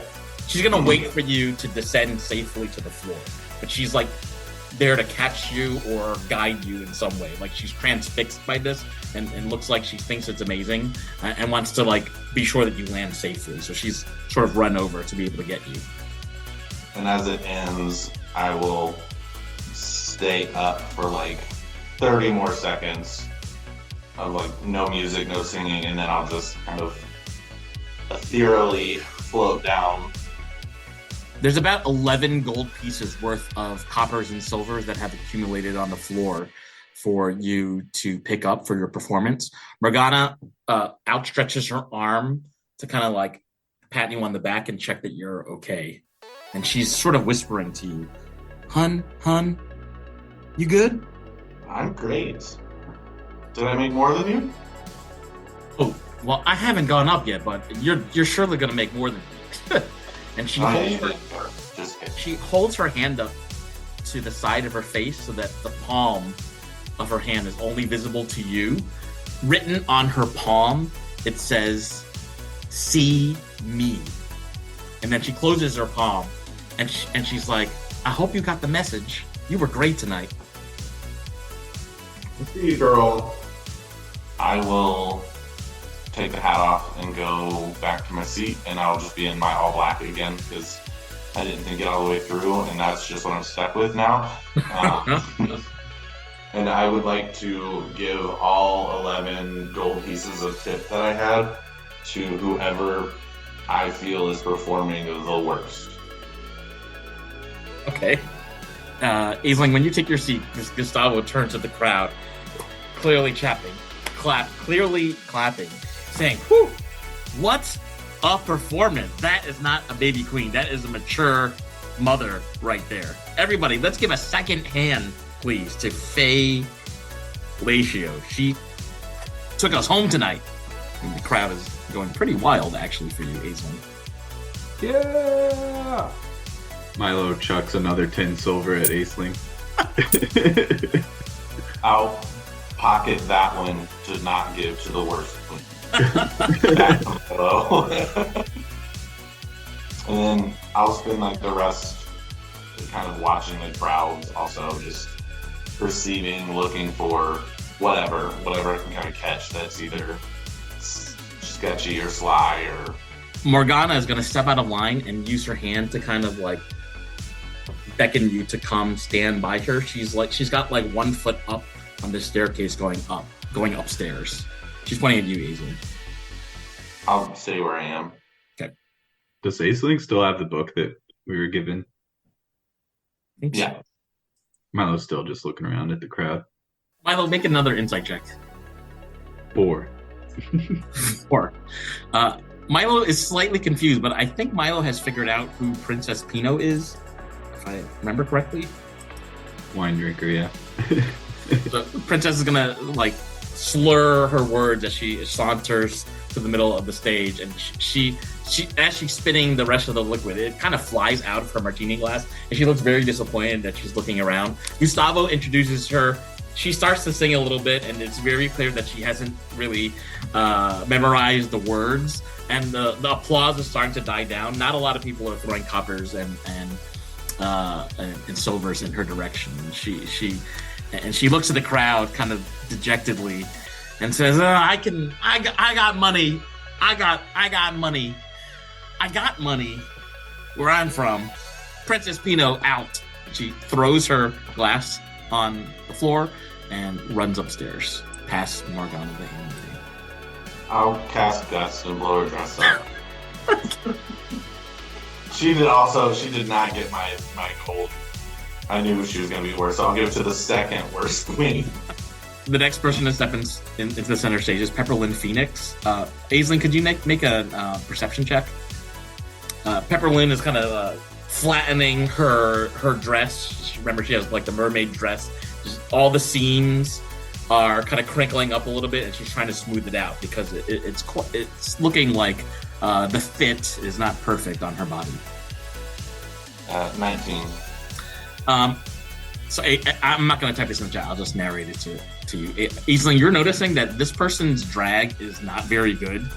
You can see a very visible wig line where the wig is attached to their head, and you can see many smudges of makeup that have not been smoothed out. You can also see some of the hem on the back of the dress is undone a little bit, and there are multiple threads hanging from the back of the dress. So if Pepperlyn were to turn around, the crowd would definitely see it. So you're getting the sense that this person is not so well prepared. So like mid-performance, I will just cheer really loudly. Be like, "Woo, yeah, you go, girl," and I'll throw my tip as I'm walking this direction. I'll whisper to Milo as I'm going upstairs. I'll be back and follow. Well, it's in the back of my mind. I'm thinking, oh, do I have an idea for the mayor about paper money for things like this, or like coupons maybe? Because I'm doing what everyone else is doing. I'm just throwing the coins at her really hard. So there's a whole other definition of why they wear pads. As you cross the stage past Pepper, she's singing a little off key. "I can't believe I could have been so blind, but love is strange. I thought about it for a long, long time, but the truth remains. I don't need another lonely night. to dry my tears. The answer's plain as black and white, and I can see the picture very clear. She's kind of like missing, off key a little bit, but she's very thankful for the coins that you're giving her. There's light applause coming from the crowd. Let me roll performance for that. There is very little applause coming from the crowd as you walk by and give her some coins. But when you do this gesture, Aisling, she expresses, like, in her eyes, a lot of gratitude to you because she knows it didn't go as well as it could have.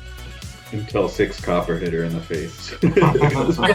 Oh, is Milo tipping? Or are you tipping coins at everyone? Okay. Yeah, have a good time. So Pepper looks in your direction, and kind of you can tell there's a lot of gratitude coming from her when you do that. And she takes her seat back. Morgana is still kind of half on the staircase, looking at you, Aisling.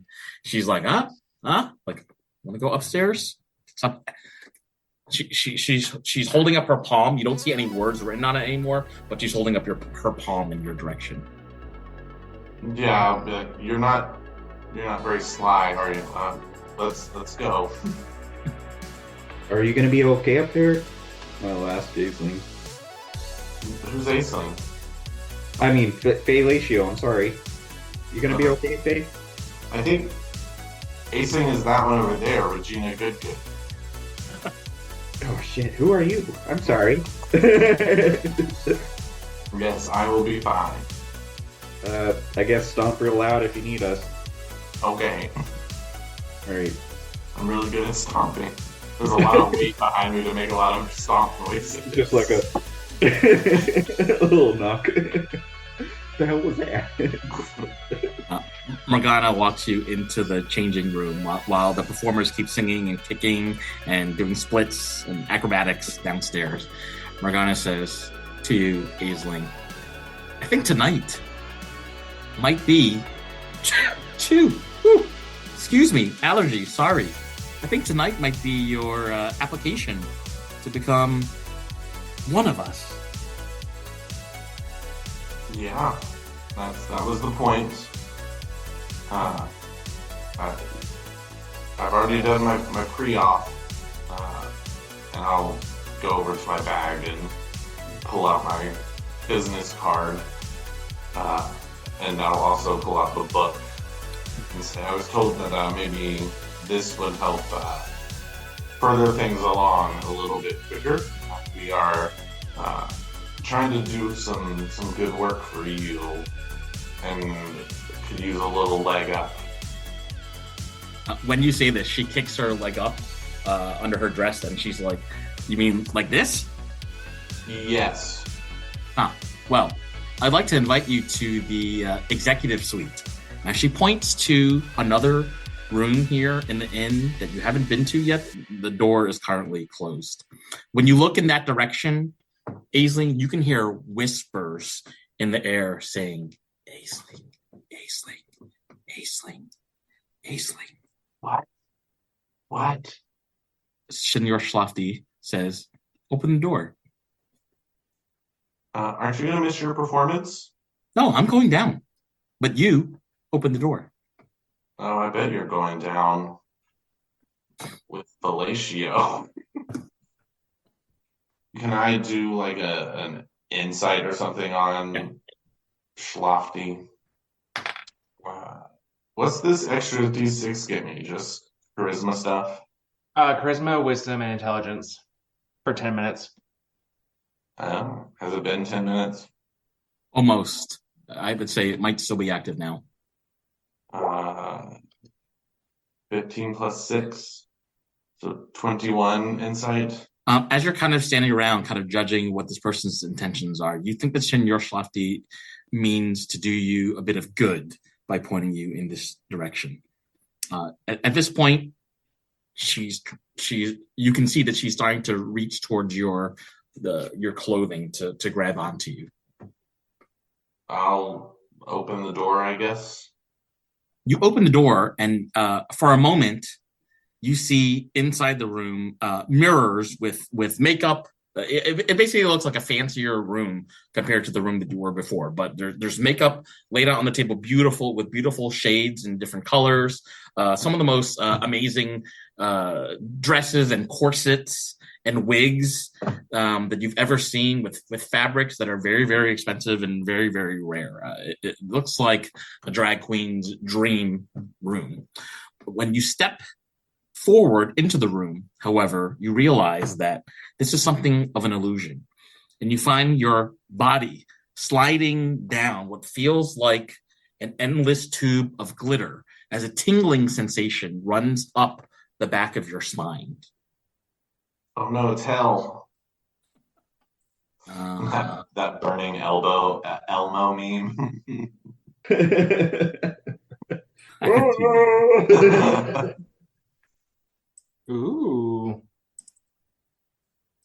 Aisling, as the sensation runs down your back, you find yourself sliding to what feels like the center of a quiet bamboo glade.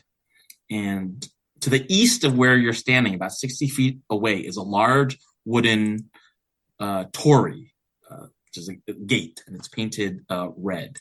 The air all around you is buzzing with late summer fireflies that are illuminating this nighttime sky.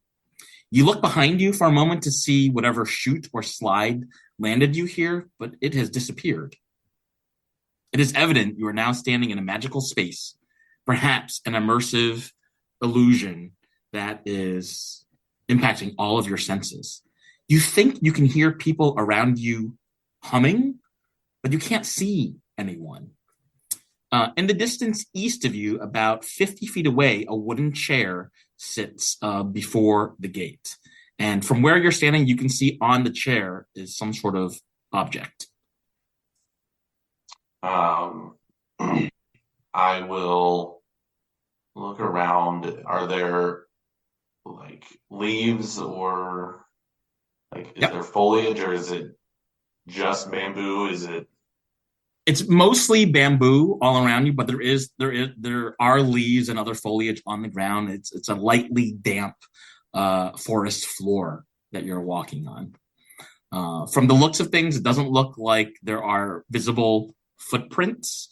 So it seems very quiet and like no one has been here for a while. I'll start by just picking up some of the leaves from the ground and just start rubbing my face to try to get some of the makeup off. Okay. Can you make a nature check, please, real quick? Yeah, hopefully it's poison ivy. Well, your nature check will tell you what it is. Or the rash you get in 3 days. 18. 18. Yeah. Aisling, you are wise enough to pick only leaves that will not harm your skin or your makeup. So the leaves that you select help you get all the makeup off your face. This is what I wanted. I just wanted a little quiet room to have some peace. I think stomping's out of the question now. It's too soft here. I don't think Milo's drunk ass will hear it. And I'll just keep rubbing my face as I walk toward the chair. And I will put the leaves in my pockets instead of throwing the dirty leaves back on the ground. Okay. That's littering. You now are standing about 10 feet away from this wooden chair, and you can see on the chair is a slate with a piece of chalk and a pale beige conch shell, like from the ocean side. Drawn on the slate is something interesting. It would help you to get a little closer to see what it is. I'm doing an insight check on the DM. Does the slate say anything? Is it writing or is it a drawing? It's both. You see a drawing of what looks like a noose hung from a pole and a series of 6 blanks written horizontally on this slate. Could you make an intelligence or insight check? Insight check. 11. You're pretty sure you need to do something with the piece of chalk to this slate. Maybe it has something to do with these blanks that are on the slate. Amen. I will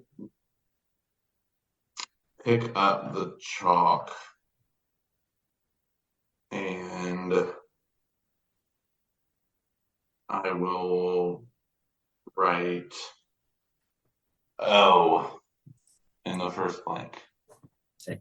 When you write the letter O in the first blank, some unseen magic causes the O to disappear, and the chalk flies out of your hand and draws a head in the noose on the slate.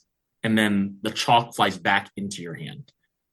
So now you see a drawing of an empty circular head hung by a noose on this slate. Could you make an investigation check now? Yes, this is what I'm good at. Okay. 7. You're certain that you're doing something right in terms of writing letters down, but what you're not certain about is what the nature of the word should be to help you solve this. So maybe you have to keep guessing. I'm going to say, maybe I need more light. I'm going to cast Druidcraft, really just to see if magic works, and create the sound of fireflies and see if that attracts them to come near me. Yeah. So you cast your Druidcraft spell, and the sound of fireflies seems to attract other fireflies who kind of zip over in a zigzag fashion towards you, kind of illuminating the area of this space. Okay, so I get the feeling that magic works. Yes, you do. Great. So I'm like, okay, let's get smarter. I'm gonna cast Enhance Ability on myself again. Mm-hmm. But this time, not for charisma. Okay. I'm gonna switch it over to intelligence. Mm-hmm. And then I will write an E. With the chalk, as you start to write the letter E, 2 E's appear on the blanks, such that the slate now reads blank, blank, E, blank, E, blank. And the chalk flies back into your hand. You feel like you're going in the right direction, Hazelwig. Could you make another insight check, actually? Insight or investigation? They're the same thing. Oh no, they're not. Insight. I can do insight. Yeah. A normal insight versus a advantage -1 investigation will always be better. 20. Aisling, you recognize this as being a northern Virlinian children's game, where you can only guess up to 6 wrong letters before you think something bad will happen. You also think that this must be connected to the Faceless Men in some way. And as such, the word that you have to guess must have some important meaning, some trait or ability that would be important to have should you want to work with or become a member of the Faceless Men. I will write an S. As you write an S onto the slate, the chalk flies out of your hand and draws the stick body of a character on this hanging figure. So you now see an empty face and a body, and the chalk flies back into your hand. You're starting to get a little worried because you've missed a few letters, and the chalk has drawn 2 body parts in this noose. Do I still have the book with me? Yes, you do. Can I don't think I've ever actually looked at it. can I flip through and kind of see if there's anything in there that might glean anything? Let's say, okay, let's have this be a perception check because you're flipping through pages trying to catch your eye on something. Let's have this be a perception. Like while this is happening, Doc just leans over to Milo and says, "Hey, I dare you to hit that queen in her left butt cheek with this silver piece. And if you hit her, I'll give you a gold." Fair enough. Milo's going to try and chuck a coin at that queen's butt cheek. You can make a dexterity check at disadvantage because you're drunk. Dexterity check plus 0. All right. What are you good at, Milo? Natural 20. Milo's strong as hell. 2 natural 20s, I shit you not. Oh my goodness. Which queen was it? Whichever one's performing right now. Okay, so that is going to be... You just throw it at Olivia. You just threw it at Regina Goodgood, the very short-looking one with a cape, and the one that had cast a beam of light over her head and had coins spit out of her palms. She doesn't really seem to mind. Seems like she's also used to coins being thrown at her or thrown from her, so she doesn't actually seem to mind this, Milo. I give Milo a gold piece. You keep that gold, my friend. That was fun.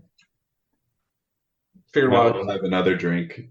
Unless I notice that Milo notices that the mayor's come back down without Aisling, then he'd be like, what the hell just happened? Aisling, what was the roll that you got? 26.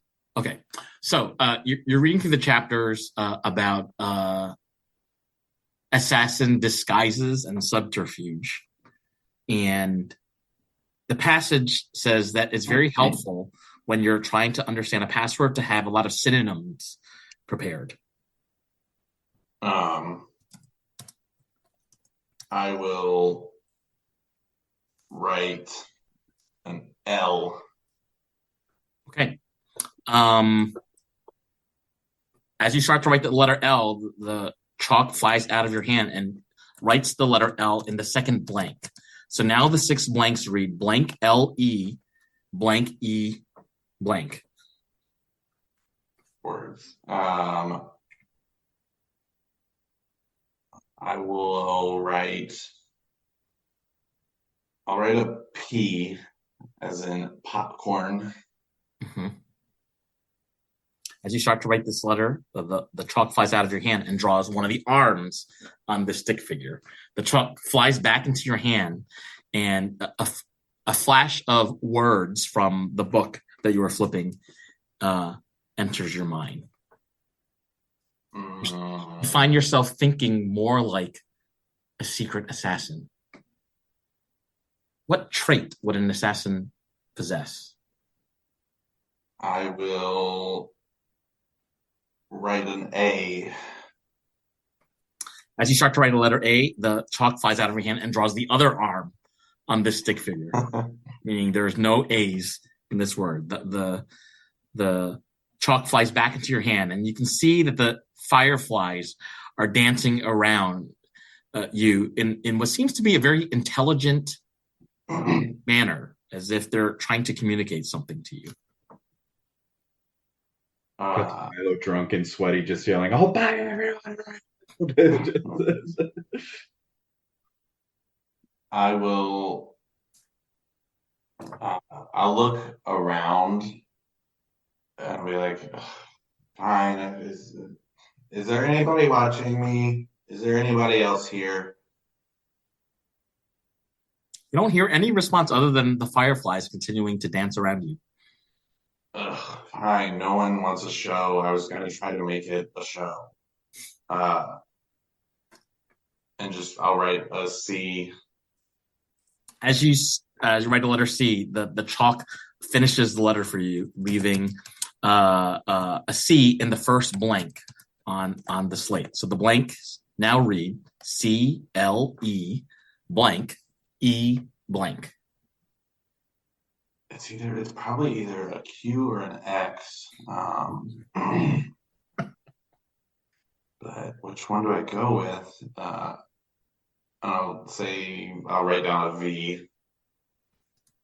You feel like you are about to solve this puzzle, Aisling, as the V lands itself in the fourth blank on this slate. So the slate now reads CLEVE blank. It's a Y. Aisling will just start going through the alphabet and being like, Flavia, Flaveb, Flavec, Flavivid, Claved, Flavi. That's how they make prescription names. And we'll accidentally skip R and be like, none of these make sense. We don't have R's in the Fey language, so it's hard. And then I'll write the R down. As you write this R, you can hear a melody emanating from the conch shell. I'll look at the slate and be like, what about the guy? He's only like half a person now. Oh well. And I'll pick up the conch shell and contemplate throwing it at the fireflies, but I'll listen to it instead. You put the conch up to your ear, and a moment of calm washes over you as this kind of smooth jazz saxophone music starts playing. I throw up a little bit. You blink your eyes in response to the music, and the scene changes. You now find yourself in a similar space where half the room is illuminated in bright sunlight on the western half of the room, and the other half of the room is in darkness. Fireflies are apparent in the eastern half of the room. The Torii gate that was on the east is now facing you on the northern side of the room, and you see a few objects around the gate. On the west, in the sunshine, on the ground, you see a cute, gray, wrinkly dog with like a shriveled, wrinkly face and pink silk sewn inside its ears. You easily recognize this as a beloved weenie baby from a prior series of the toy. And directly east of that, about 15 feet away, you see a large stone sculpture of a baby's head. In the center of the Torii, hanging from a string, is a scroll that hangs alluringly in your direction. In the southern part of this room, Aisling, you see two large clusters of 2-foot-tall mushrooms with colorful spore caps. And in between those two areas full of mushrooms, you see a makeshift wooden crib, about 8 feet long. Still alone.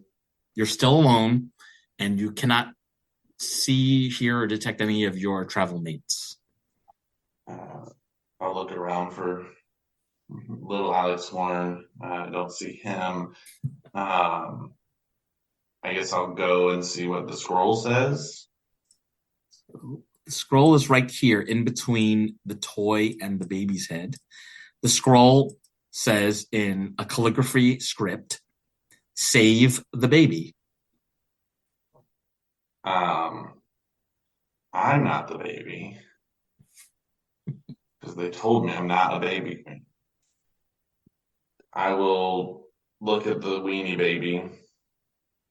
Is it pick upable? Yes, you can pick it up. It looks like it's in pristine condition. First edition weenie baby. This would make a lot of money on the toy market in the province of the Seven Sisters. I'll feel around. Does it feel like it has anything inside of it? Like knife? Nothing but stuffing.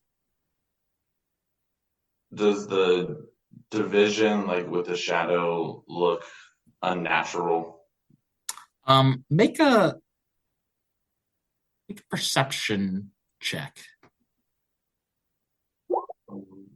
15.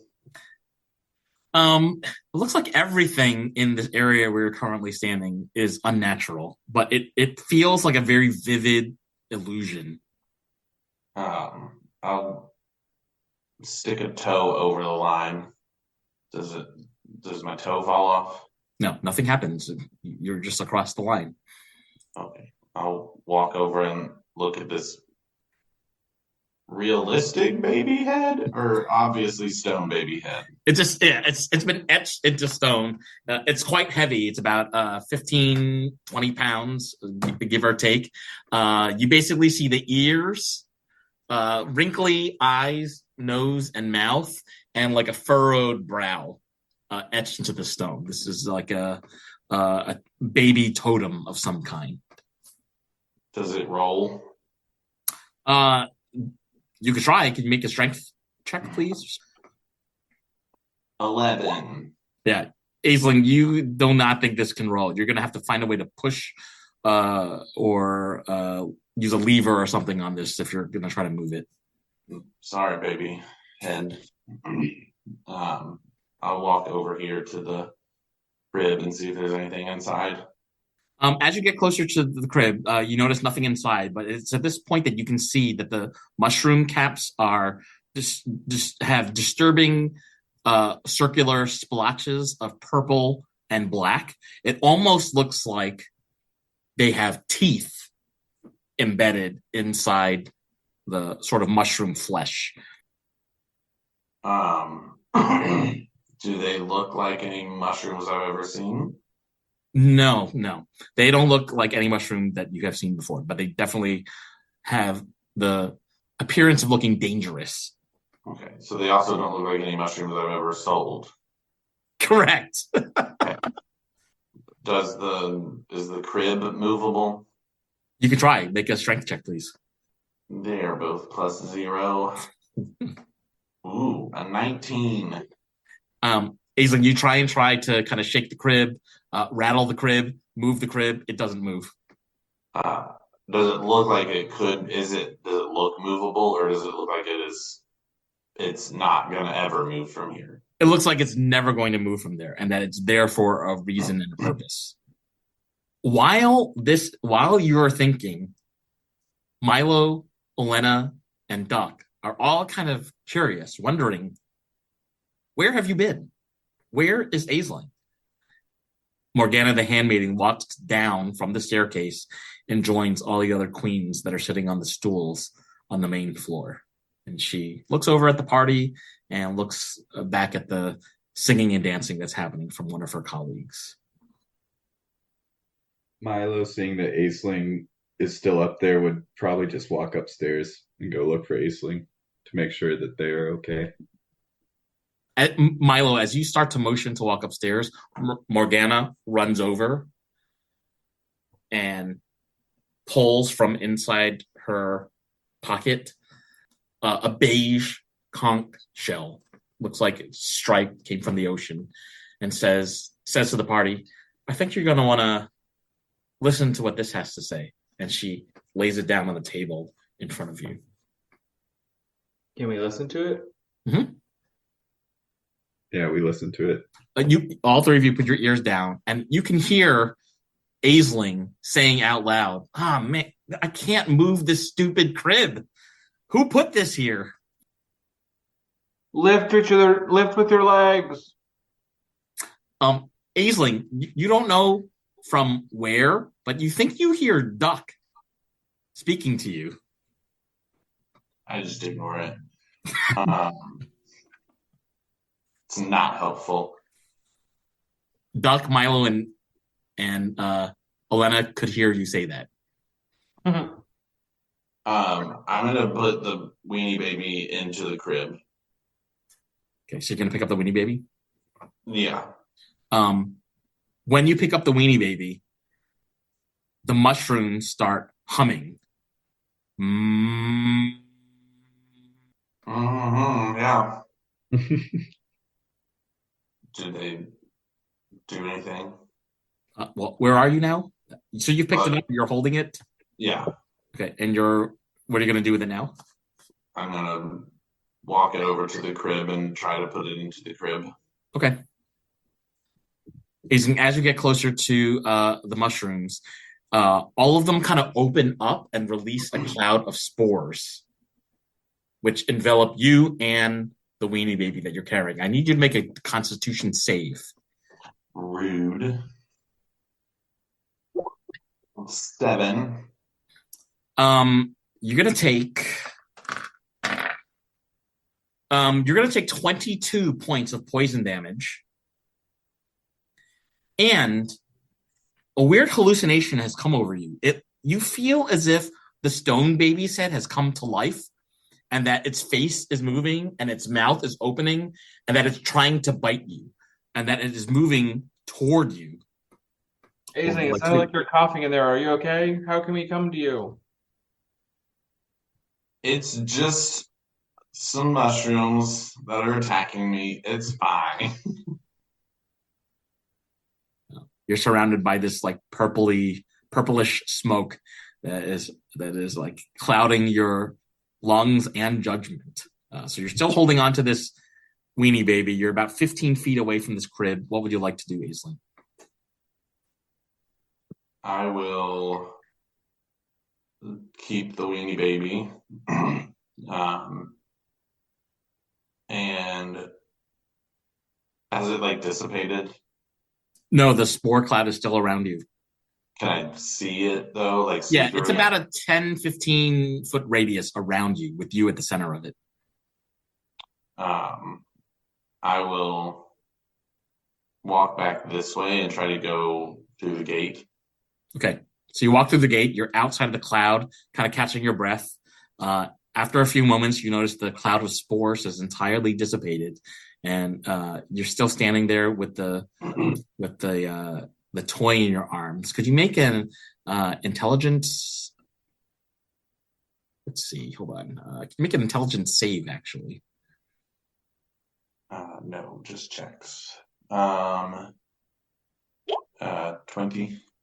The stone baby's head has rolled towards you, and it's like nipping at your heels, trying to bite you. It feels very realistic.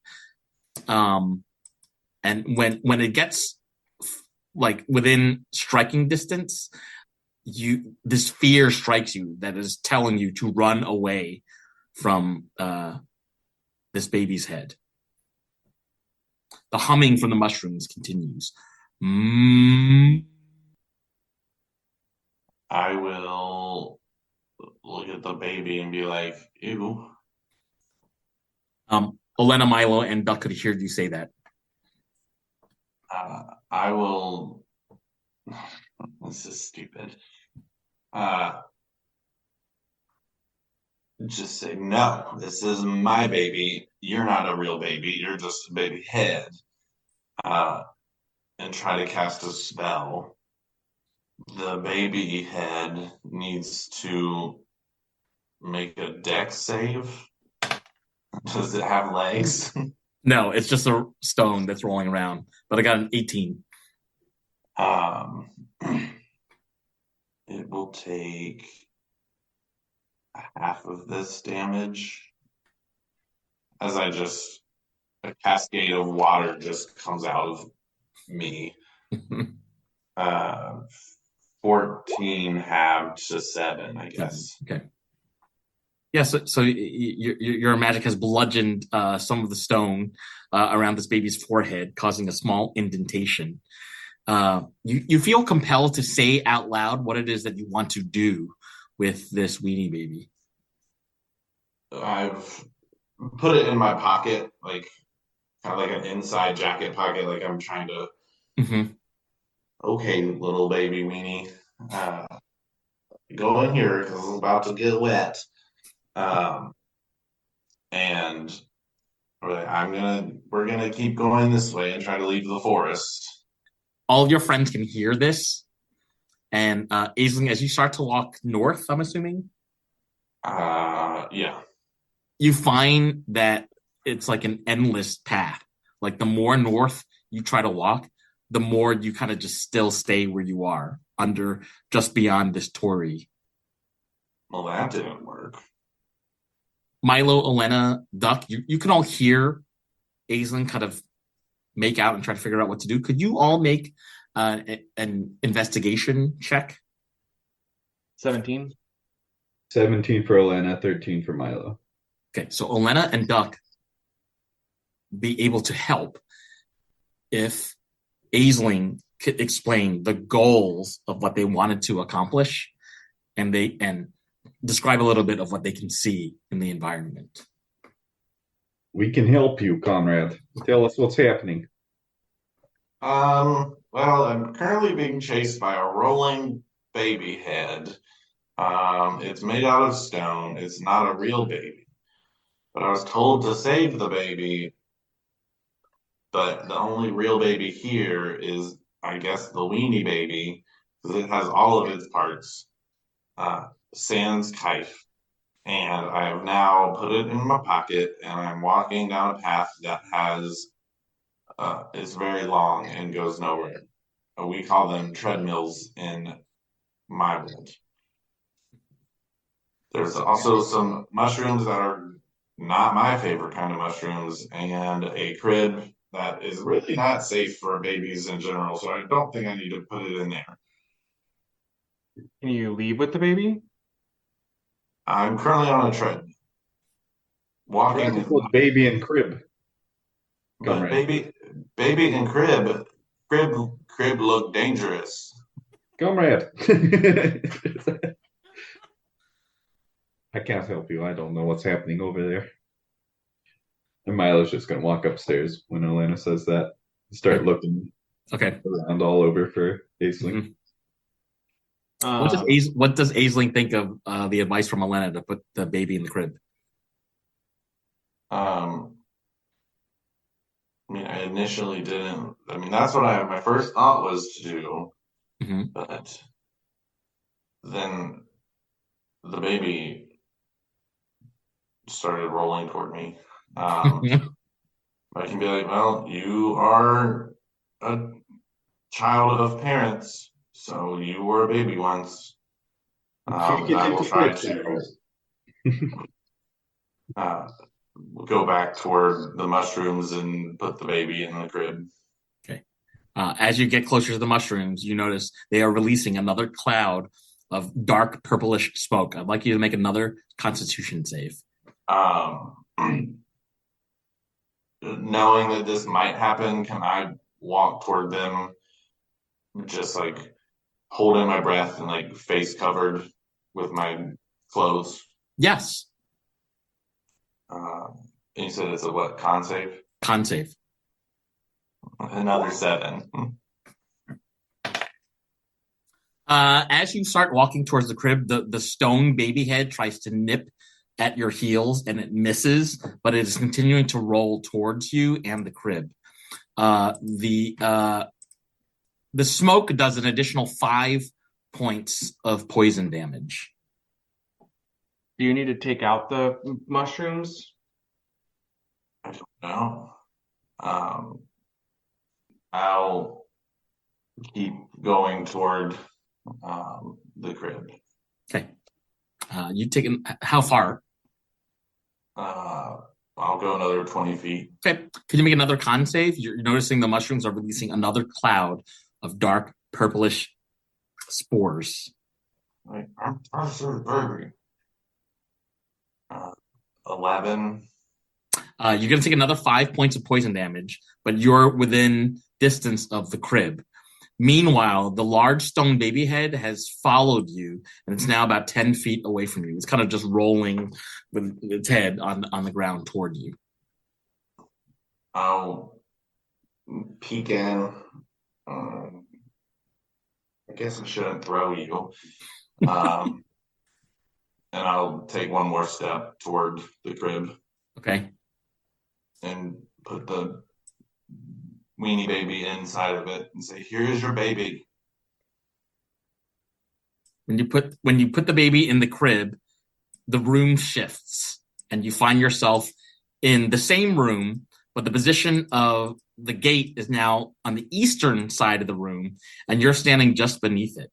About 40 feet away from you is a large, very large sculpture of a red ferocious red dragon with its mouth open. It looks absolutely real, but it is silent and not moving. Even from where you're standing, you see something sparkling inside the mouth of this sculpture. The entire area that you're standing in, Aisling, is filled with this eternal feeling light that is buoying and supporting you to make the right decision in this room. You're feeling like you are very close to knowing the truth of the faceless men. I will snort some of my own drugs. Okay. So that's 21 plus 6 temporary. And I'll look at my baggie and be like, "Whoop, out of drugs. Need to take a nap." And then I guess I'll look up at this thing in front of me and be like, what you doing? What are you protecting? It's an enormous ceramic red dragon with its huge jaws open and something sparkling inside the creature's gullet. So you're standing about 50 feet away from it. It probably would make sense to get a little closer if you wanted to know what was inside its mouth. I'll just say loudly, like, "This isn't a real place, so ceramic's allowed to talk. What are you doing?" When you say that, Elena, Milo, and Duck can hear you say that. I think the mushrooms have gone to his head. Milo's upstairs frantically kicking in every door. Hazelwig! Milo, you sort of unlocked. Yeah, give me a strength check, actually, Milo. Ooh, drunk strength. That's an advantage. 11.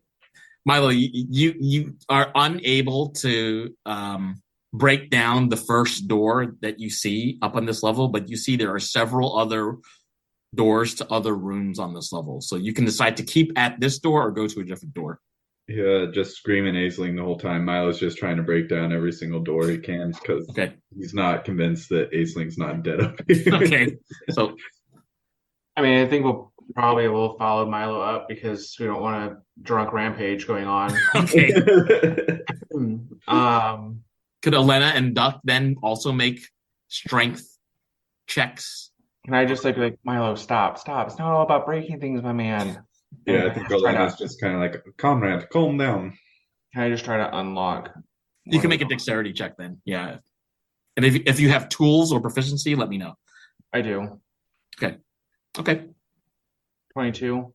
You very quickly unlock this door, and inside you see what is clearly a drag queen dressing room, and you see lots of street clothes of some of the same people that you saw walk into the pub earlier, and lots of makeup strewn about the room, tights, corsets, wigs, shoes, earrings, everything that a drag queen could want, but no sign of Aisling. What is the most noticeable and gorgeous piece of jewelry that I see when I open the door? The most gorgeous piece of jewelry that you see is attached to a long, sort of curly black wig. It looks like some sort of tiara with silver gems inlaid into it. But you can also make a perception check on those gems to see if they're real or not. But it looks beautiful. Looks like a lot of handcraft went into making it. Natural 20. There are actually at least half the gems in this tiara are real, Duck, and you're guessing that it would fetch about 100 to 150 gold if you were to sell the tiara. That's too obvious. I will just mage hand a really pretty earring into my hand. Okay, you find one. It's got a ruby sort of inlay and a beautiful smooth pearl in the center of it. Okay. Oh, they're not in here. Next door. While you're doing that, I just took one of the earrings. One earring. Okay. Aisling, what are you doing now? I'll go to like the middle of the clearing. Mm-hmm. See if I see anything different or new? Make a perception check. 23. You notice embedded within the maw of this ceramic dragon is a large, palm-sized fire opal. It is absolutely gorgeous. You've never seen anything like this in any plane of existence that you've traveled to before.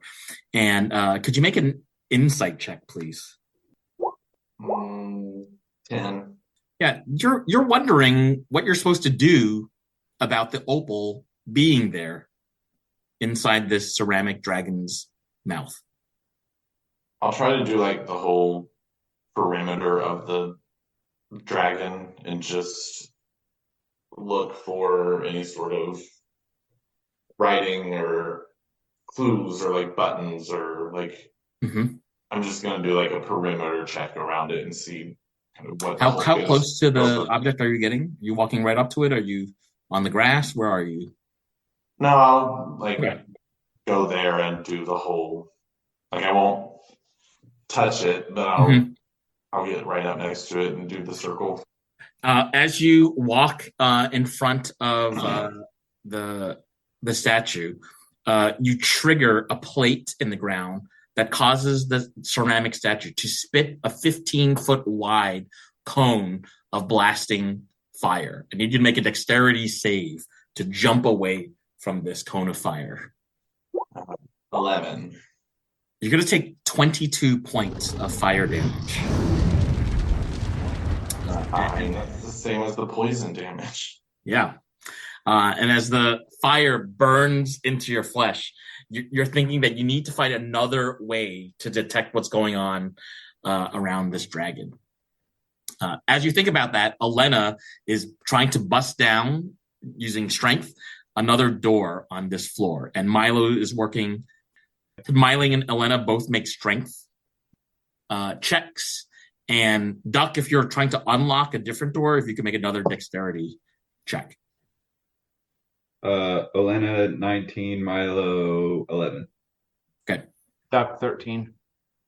Elena and Duck are successful at unlocking the rooms. Elena, the door that you bust down leads into a room where you're fairly sure this is the room where one of the drag queens is sleeping in that evening, judging from the array of clothing that's all been neatly laid out throughout the room. You see some dwarven toiletries, like a mirror and like a scissors, a toiletry kit. So you're guessing that one of the dwarves that are in the drag show is renting the room that you're in. Duck, the room that you walk into looks like one of the fanciest suites, if not the most fancy of all the rooms in the Dripping Quill. You walk inside and you see a huge mirror and an armoire, and there are like drag queen makeup everywhere. It looks like a immensely magical space, but as you get a little bit closer, you realize that all of this is an illusion. Once you realize that it's an illusion, the room falls into darkness for you. Can I cast light? Yeah. And it looks like once you cast light, you no longer see the mirror and the drag queen stuff. It looks like a pretty standard tavern room. Hey, friends, this room had a weird illusion on it. And now it just looks like a regular room, but that seems very weird to me. Milo's gonna go sprinting past into the room. Hazelwig! Can we investigate the room to see if there's anything fishy? Yeah, make a perception check. All three of you. And at the same time, can I also go like, wait a minute, guys, we're stupid. Aisling, what room did you go in? Do you have the conch with you? Yeah, I think we would have brought the conch with us. Aisling, you can hear Duck saying this. That one. Elena rolled a 17. I forgot what Milo rolled, but it was lower.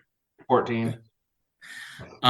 So you think that there is some sort of remnant of evocation magic or some kind of magic in this room. Could those of you who detected that magic make an Arcana check? Or you feel compelled to like cast Detect Magic or something like that? 13 for Elena. 13 for Elena? Okay.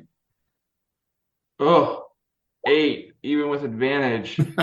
Dunk and Elena, you see no visible or magical signs of where Aisling physically is at this moment, but you're fairly certain there was some kind of magic that was just in this room moments ago. Ailing, how did you get in there? What do we do? How can we help you? I don't really know how I got here. I just got here. Right now, I got a big dragon statue that's spitting fire at me. I will say, like, I'm not gonna do that. And did I get the feeling that I triggered that by 100, yeah. by getting close or by stepping on a pressure plate in front of the dragon? then I will continue to do my perimeter check of the dragon, but I won't fly. Could you make an Arcana check while you do that? Arcana or perception, actually. 16. On which? 16 on perception. Okay. Aizen, you can see that the way that the hinges of the ceramic jaws work, that it would require something mechanical to disarm. Something that would help you would be like a thieves' tools kit or something like that, or it could be something magical. I will. I am proficient with thieves' tools. Too bad I don't have any. But even though you don't have any, what other object might you have that could assist you in this kind of moment? A flash of insight kind of comes across your head as you rummage through your belongings. Aisling drinks 2 bottles of Kaif. Gotta save one though. It needs to be something physical that I do. It's not a magical thing that's happening. Well, using your perception ability, you were able to detect that something mechanical could be disarmed with a set of thieves' tools. How long did it take me to get out of the baby room? Just a few minutes. 14 Arcana. You're detecting the remnants of some kind of evocation magic that caused this statue to spit fire at you. You know that if you could cast Dispel Magic, it would disable the trap. That's what I was going to do. Let's see, I'll cast Dispel Magic at it. Okay. And you can see the opal is sitting there, still sparkling, sitting on the tongue of this creature's mouth. I don't really like opals, but I guess I'll fly down and try to take it. Okay. Could you make a dexterity save, please? As you fly towards the opal to grab it, the jaws of the dragon come crashing down, trying to bite you. 13. You're going to take 11 points of bludgeoning damage, but you're able to snatch the opal into your hands. Are you still flying, or are you going to land with it? I will land with it, but like outside of its sort of range. Oh no. I've moved again. Aisling, as soon as you land on the ground, you blink your eyes and you now find yourself in an underground stone complex that you immediately recognize as some sort of network for pushing counterfeit objects or money. This is a thieves' den. And you're currently standing in the center of a U-shaped set of walls with an exit to your north. The entire area is lit with a magical blue glow. And slowly walking in front of you, one by one, in single file, are 4 people in white hooded gowns. The arms of their robes are sleeved, sewn together, like the sleeves are sewn together as if their hands are grasping one another or pressing their palms against one another. Their voices sound familiar, feminine, even. Each one of the figures pulls their hood back, and the one on the left says, "Hello." It looks like a woman, a female rogue with red hair, very tight corset and cleavage showing, beautiful ruby and jade earrings, someone that you have not seen before. It looks like she's dressed for Christmas. The one in the middle says, "Hi," and she kind of like dances with her fingers at you. She's got a gorgeous white animal stole around her neck, a skirt. She's carrying 2 short swords and a necklace with spikes. The person on the far right takes their hood off, and you recognize this person immediately as Senor Schlafty, dressed as Morgana the Handmaiden. And Senor Schlafty merely bows at you, Aisling. The last person, who's the third person, then also undoes their hood. And you can see that they are a beautiful-looking female half-orc. She steps forward and presses her palms together and bows at you and says, I know, you had no idea, but girl, you made it. You're one of us. Fachel, gotcha." And she tosses you a donut covered in sugar and says, "Have a beignet. I'll explain everything." And that's where we're going to stop for today. And that's the person from the bar off. Yeah, you've met this person before. Rachel Ray. Rachel Ray, that's right. The other ones I didn't recognize. No, I know the other 2 you've never met before, and Okay. the mayor you've met before. So Mayor and Rachel you would recognize. Not Lobby or Quint. Correct. Okay. Good memory, though. I have a list of faceless men. Yeah. We give everybody 750 experience points for attendance and clues, and I'm going to give Aisling an additional 1,000 experience points on top of that for facing all the tests of the faceless men. Oh, I'm level 12 now. I'm level 7. Did you level up, Yeah. Milo? Mm-hmm. Amazing. So when we come back, we will figure out the end of this part of the story in the Thieves' Den, and then we will also come to the ending of what all of Aisling's friends are doing in the pub. Good. For answers, I was gonna go down and try and kill the mayor. So I'm glad that. And somehow the mayor eluded you and is here. Maybe while you were smashing the rooms upstairs, the mayor somehow got here. Yeah, looking for some answers. And then I'm ready to do a bank heist. That'll be fun. Yeah, Could be a bank heist. Could be, yeah. Well, we'll see what's coming up. Definitely something is happening. I would imagine Milo just storms back up and starts yelling in the conch like, Alrighty. Well, have a good rest of your weekend, everyone. You too. Hope you had fun. Yeah. See you next time. See you next week.